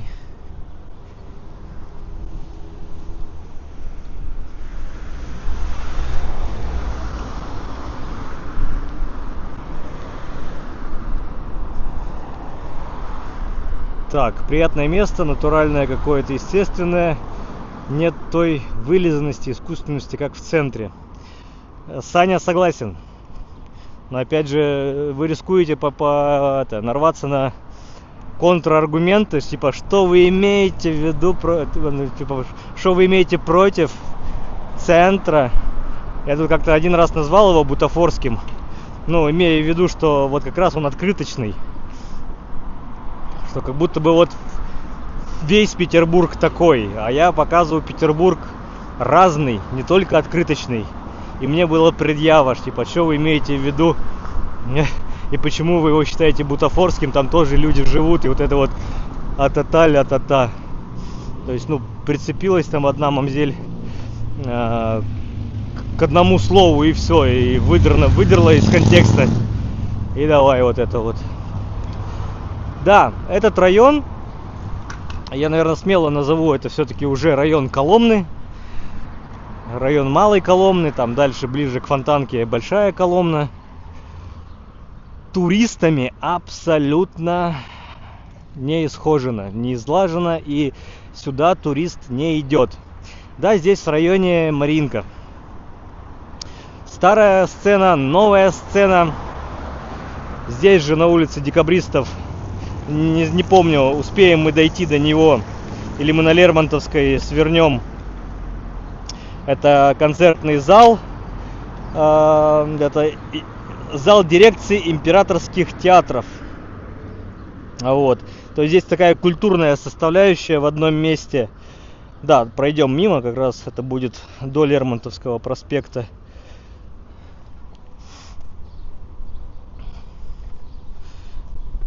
Опять же, по причине своей транспортной недоступности этот район как-то очень слабо рассматривается населением. Хотя вот сейчас, вот Матисов остров, вот это все будет сноситься. И здесь, на Матисовом острове, будут новостройки, новые ЖК дорогущие. Тут уже все решено. И, возможно, район заиграет новыми красками. Какая-то инвестиционная привлекательность появится. Но опять же, по какой причине? Да потому что здесь у Маринки откроется станция метро театральная. Все-таки откроет. А вот и сам дом, в котором жил Александр Блок. Творил, чудил. Музей организован. Тут, если в эту арку зайти, там можно со двора посмотреть окна музея. А так вход в музей. Так, я смотрю, где переход-то здесь. Здесь мне толком сейчас и не перейти будет. Но мы сейчас перебежим дорогу. Я не хочу туда далеко идти. Ну или пойдем на светофор. Пойдем на светофор, фиг с ним.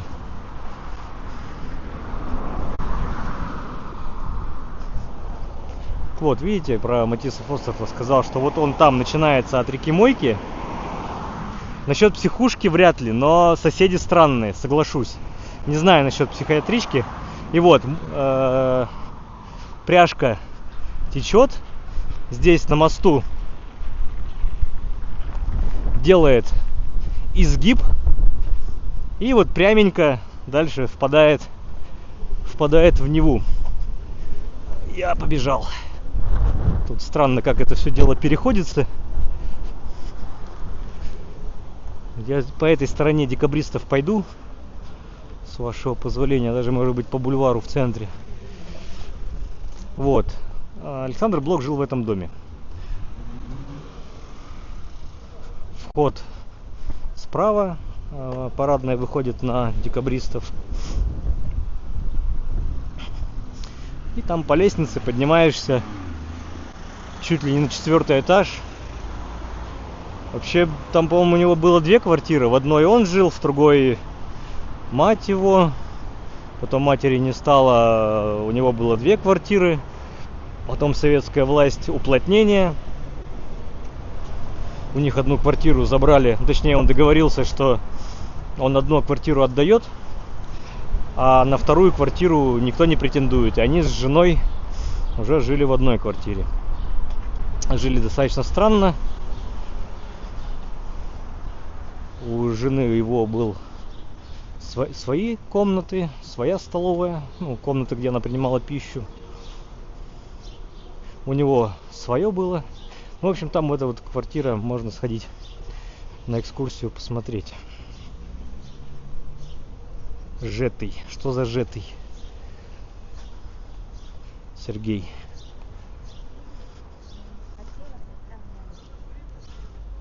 Так, некая попытка на создание дома Курданьера. Интересно. Или здесь все-таки что-то было еще? Но что-то двор Курданьер не получился.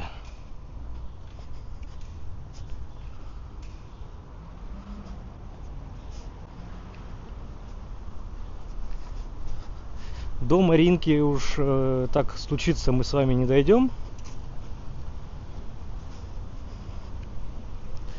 Мы там перед Мариинкой свернем направо на Лермонтовский проспект.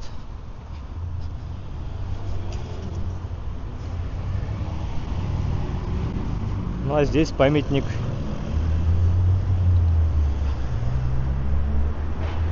Александру Блоку. Сейчас посмотрю, что пишут. Памятник Александру Блоку, созданный скульптором Евгением Ротановым и архитектором Игорем Кожиным.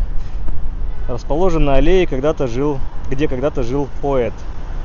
Скульптура представляет собой фигуру Блока, идущего вперед, навстречу ветру, сквозь петроградский дождь и вьюгу. Ну, очень похоже. То есть, когда ты против ветра идешь, очень похоже.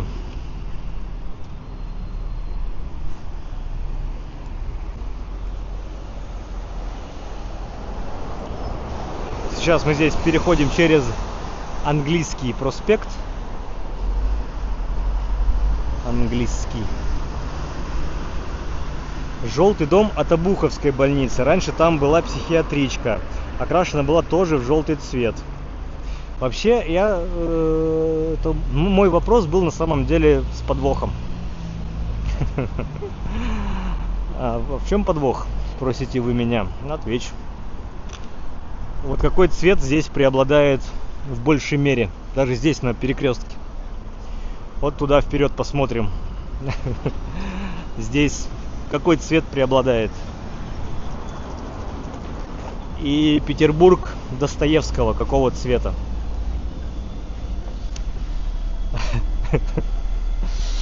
Не означает ли это, что в Петербурге живут одни психи? Вот к чему я.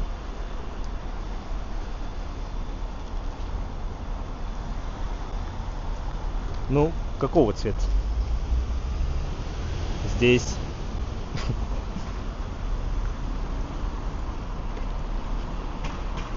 И это не современно в плане, что там в советские годы перекрасили.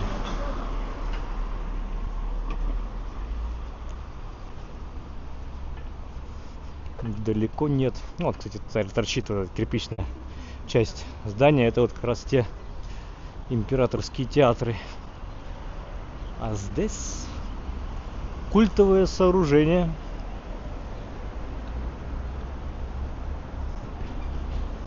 Сейчас. Одну секунду. Лютеранская кирха Иоанна, святого Иоанна. Эстонская лютеранская кирха.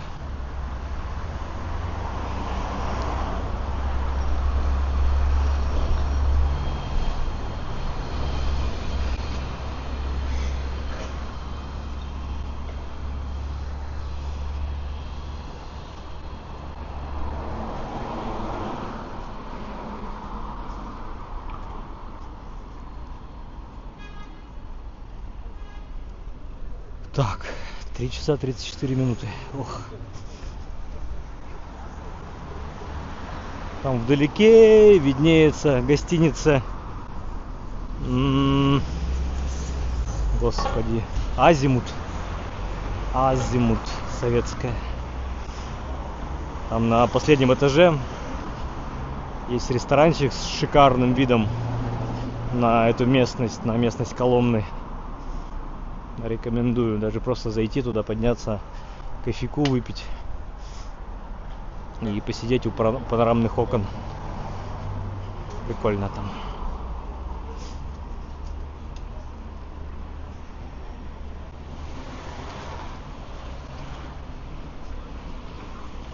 Очень рад, что сегодня нас дождь так и не застал. Там на юге города что-то ливнем минут на 10, нам сказали наши коллеги-сопрогульщики, пролилось. А здесь в центре, в общем, мы ушли из-под дождя. Вот концертный зал Мариинского театра. Здесь вход основной.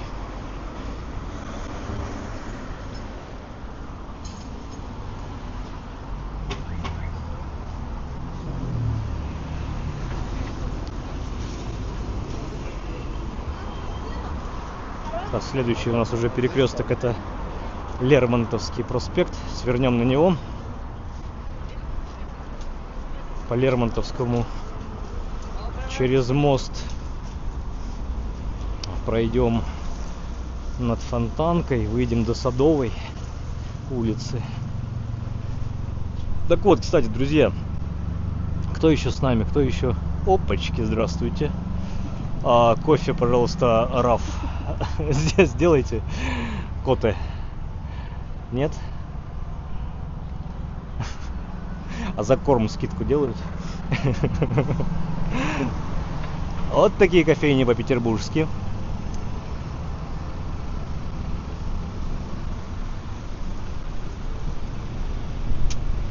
Опять же, креатив по-петербургски. Дайте женщине правильное белье, и она покорит мир.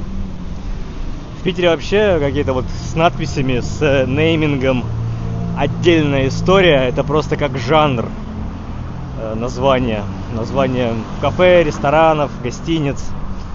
Порой бывает очень интересно. Лермонтовский проспект. А почему мы сюда привернули?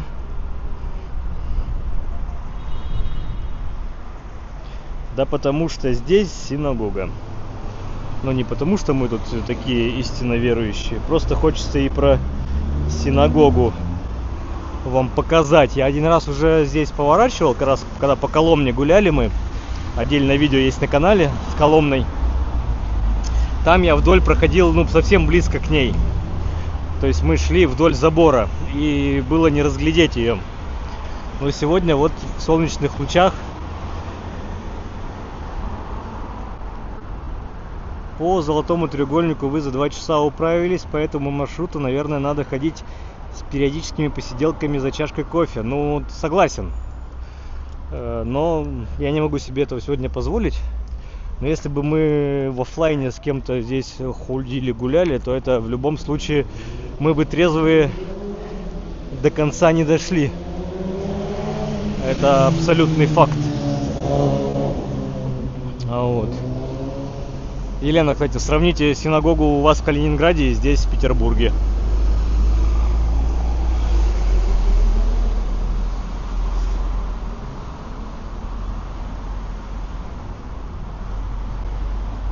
Ой, каштаны цветут. Я не знаю, мне почему-то очень сильно каштаны нравятся. И вот это вот не снег, а это лепестки с каштанов насыпались.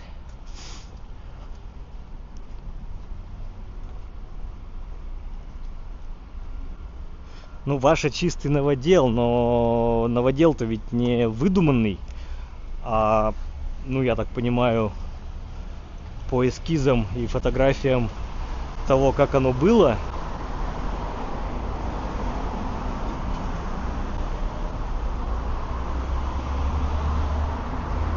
Вообще, опять же, на вопрос, а откуда здесь еврейское культовое сооружение? Откуда у нас в Петербурге мечеть? Откуда у нас то, откуда у нас там тот же Датсан, да, буддистский? Все это строилось примерно в одно время. На рубеже 19-20 веков. Все при Николае II. И ко дню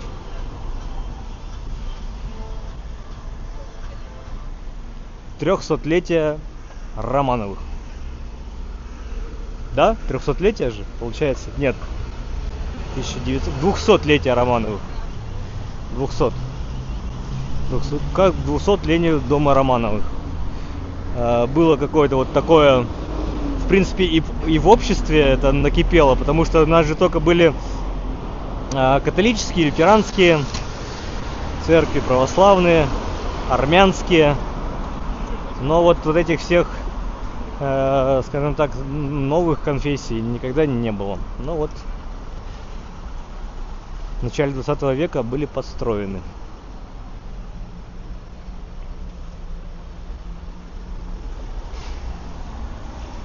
От старой остался только фундамент, на нем и построили.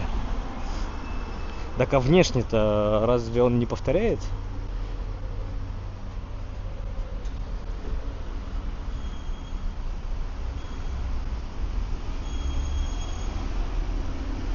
Зеваю уже, представляете? Зевать начинаю. Скучно становится. Впереди у нас Могилевский мост. Но по Лермонтовскому с вами пойдем до упора, до Садовой улицы. На Садовой будем сворачивать. Часы мне говорят, что прошли уже 16 километров. У меня по прикидкам было 14. Уже 16. Идем 3 часа 40 минут. Да? Наверное, да. Часы мне говорят, что разминка у тебя. Ну, в смысле, у меня. Так, а в Восточной Пруссии, откуда евреи, несколько общин было до прихода нацистов. Внешне повторяет, это да, но не точно прямо. Окей. Ну, конечно, наверное, внеслись какие-то правки, исходя из опыта эксплуатации и современных нужд.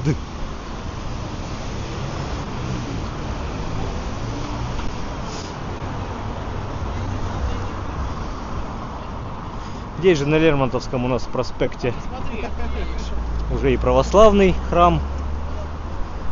Успеваем перебегать.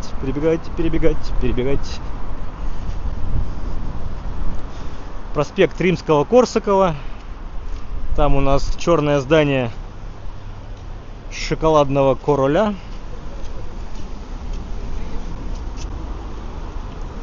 Уже впереди виднеются Никольские ряды.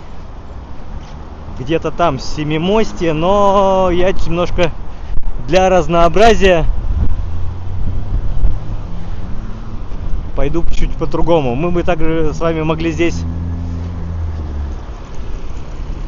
еще на этом перекрестке перейти и сразу выйти на набережную канала Грибоедова.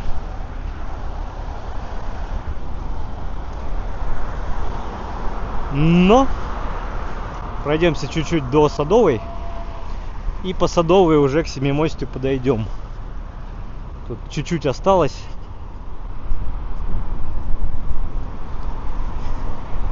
Семимостье, да, пройдем, Саня? Да, мы туда сейчас и направляемся, к Семимостью. Это вот буквально уже вот там, но мы чуть-чуть сделаем зигзаг. Зигзаг, зига-зага.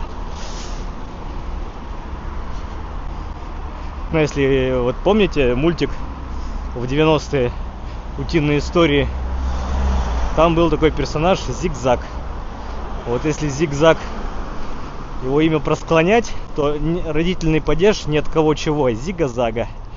Вот, так что вот, а не то, что вы подумали.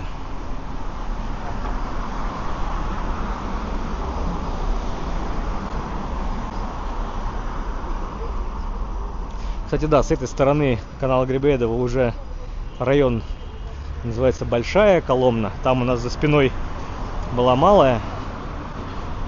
Хотя территориально, как-то я на карту смотрел, территориально Малая Коломна по площади больше, чем Большая. А вы, наверное, спросите меня, а Коломна тут вообще при чем? Это ж Подмосковье. Да все просто, да потому что, ну, один из вариантов, почему Коломна. Потому что рабочие, которые селились здесь, которые привозились для строительства города, были с Коломны. И, соответственно, по принципу землячества местность и была названа. По-моему, не знаю, там какой шестерка или кто поехал. Да, шестерка. Нет, 16-й. На маршруты, помимо 3 и 6 маршрута, в город поставили на другие маршруты новые Достоевские и Довлатовы. Это название ретро-трамваев. Современных трамваев, но в такой ретро-оболочке. Вот мы на углу Лермонтовского и улицы Садовой. И сейчас сворачиваем на Садовую. Это же летчик был, да, Елена? Я про него и говорю.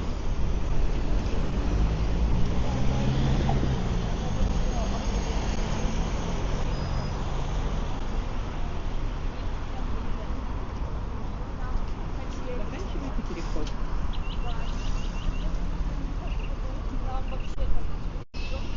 Вообще-то, поправляют нас, на пряжке там была долговая тюрьма. Но мне ваше непонятно вот это вот вообще-то. Ну, если хотите дополнить, дополняйте. Если мы в чем-то ошиблись, ну, вот тогда вообще-то оно уместно. Но мы не ошибались ни в чем, мы просто чего-то не знали.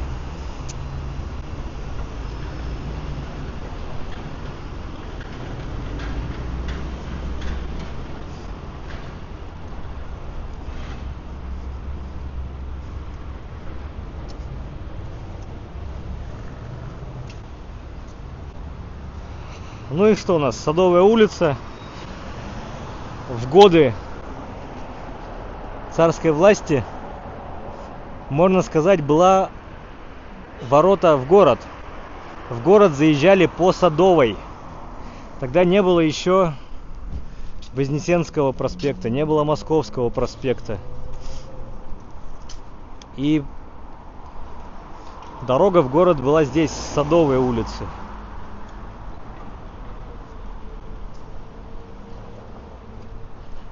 И первое, что ты здесь, заезжая в город, ты встречал там, вот на сквере зеленый, там был храм. Сейчас я подгляжу. Покровский сквер сам сейчас и Покровский храм, соответственно, был. Там была торговля. Дальше Никольские ряды тебя встречали. Никольская площадь тебя встречала.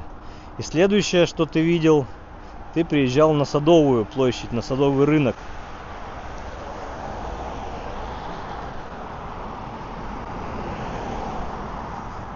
Смотрел лекцию про эту улицу, про Садовую. И, конечно, что тут в советские годы немножко ее улицу изуродовали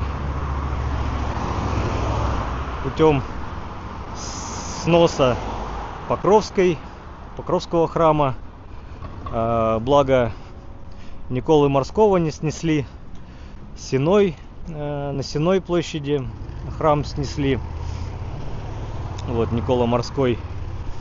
До того, как отреставрировали и ввели в эксплуатацию в Кронштадте собор, Никола Морской, вот был собор, ну, из названия понимаете, кому к чему. Елизаветинская барокко, архитектурный стиль, отдельно стоящая колокольня на берегу Крюкова канала. Ну и идем загадывать желание, получается. Мы уже на Семимосте. Давайте здесь перейду и зайду на мост.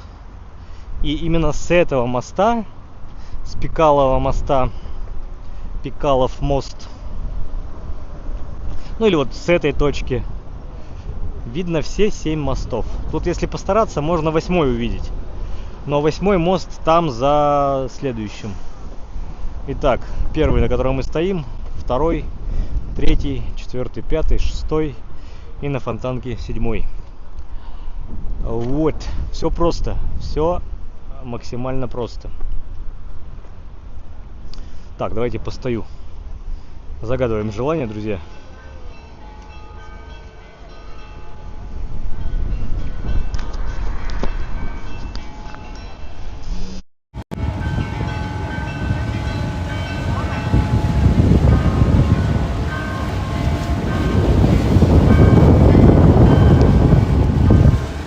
Надеюсь, загадали.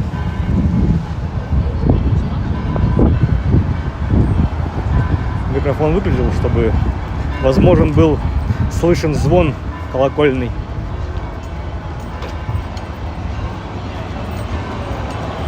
Никольские ряды – это аналог большого гостиного двора.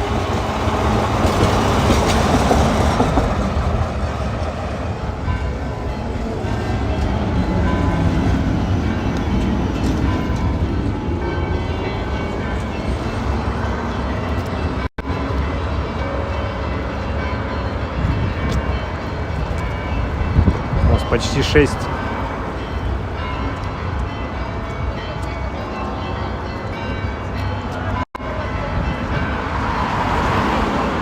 Как, друзья, не устали еще?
У нас, конечно, почти 200 человек.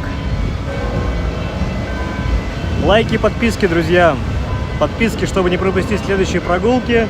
Лайк, чтобы поддержать видеострим, чтобы большее количество людей его увидело. А на этом, ну что, я не знаю, прощаемся или еще пройдемся? Ваше предложение.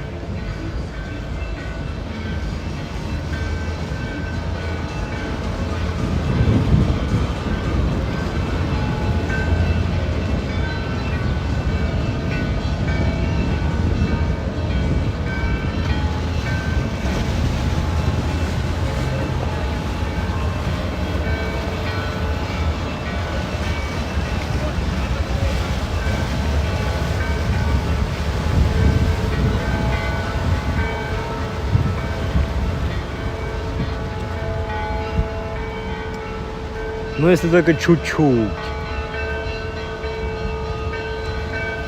Давайте ровненько до 4 часов добьем. А там, где нас 4 часа прогулки поймают, там и поймают. Ладно.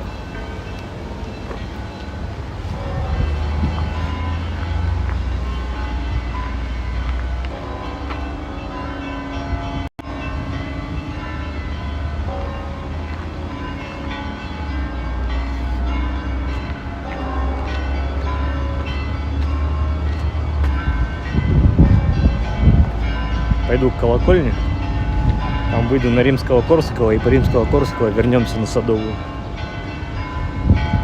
у Юсуповского парка.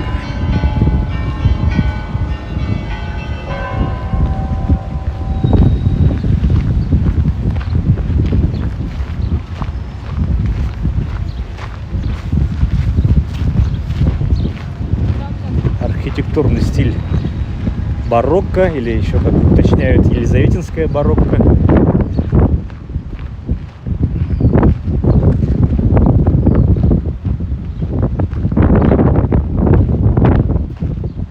Друзья, пройдемся именно добьем до 4, чтобы ровно было 4 часа, там с копейками.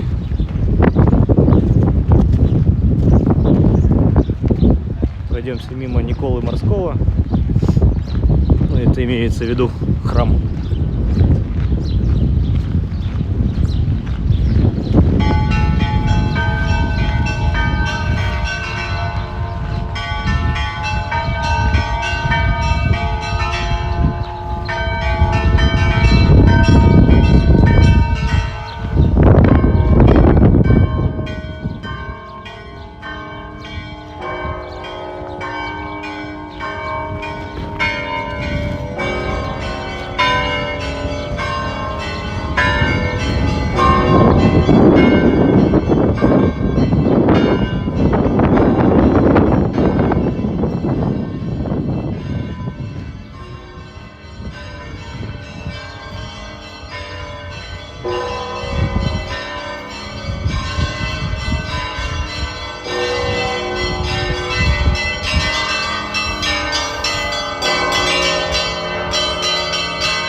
Пуньк.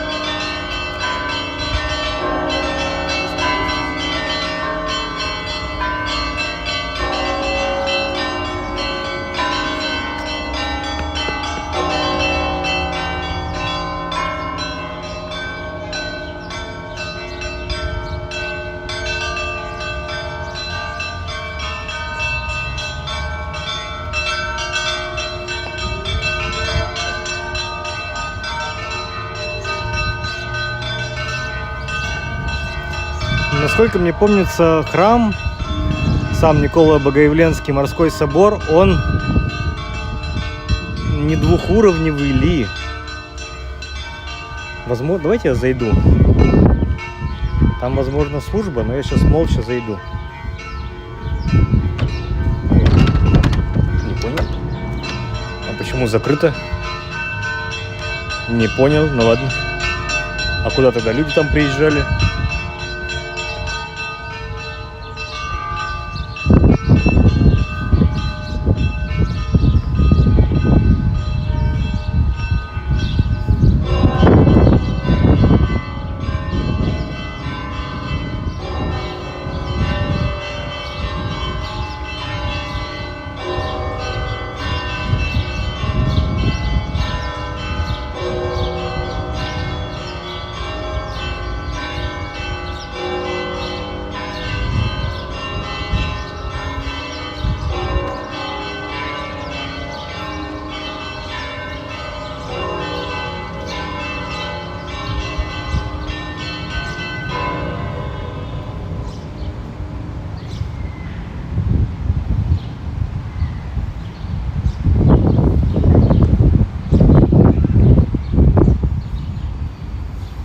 Так, раньше вот здесь калитка открыта была, а сейчас сегодня закрыта. Ну ладно.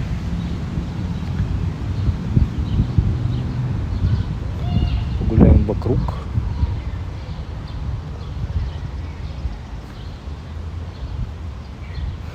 Я думал, сейчас там какая-то служба будет. Почему-то дверь закрыта. Странно, суббота, 6 вечера.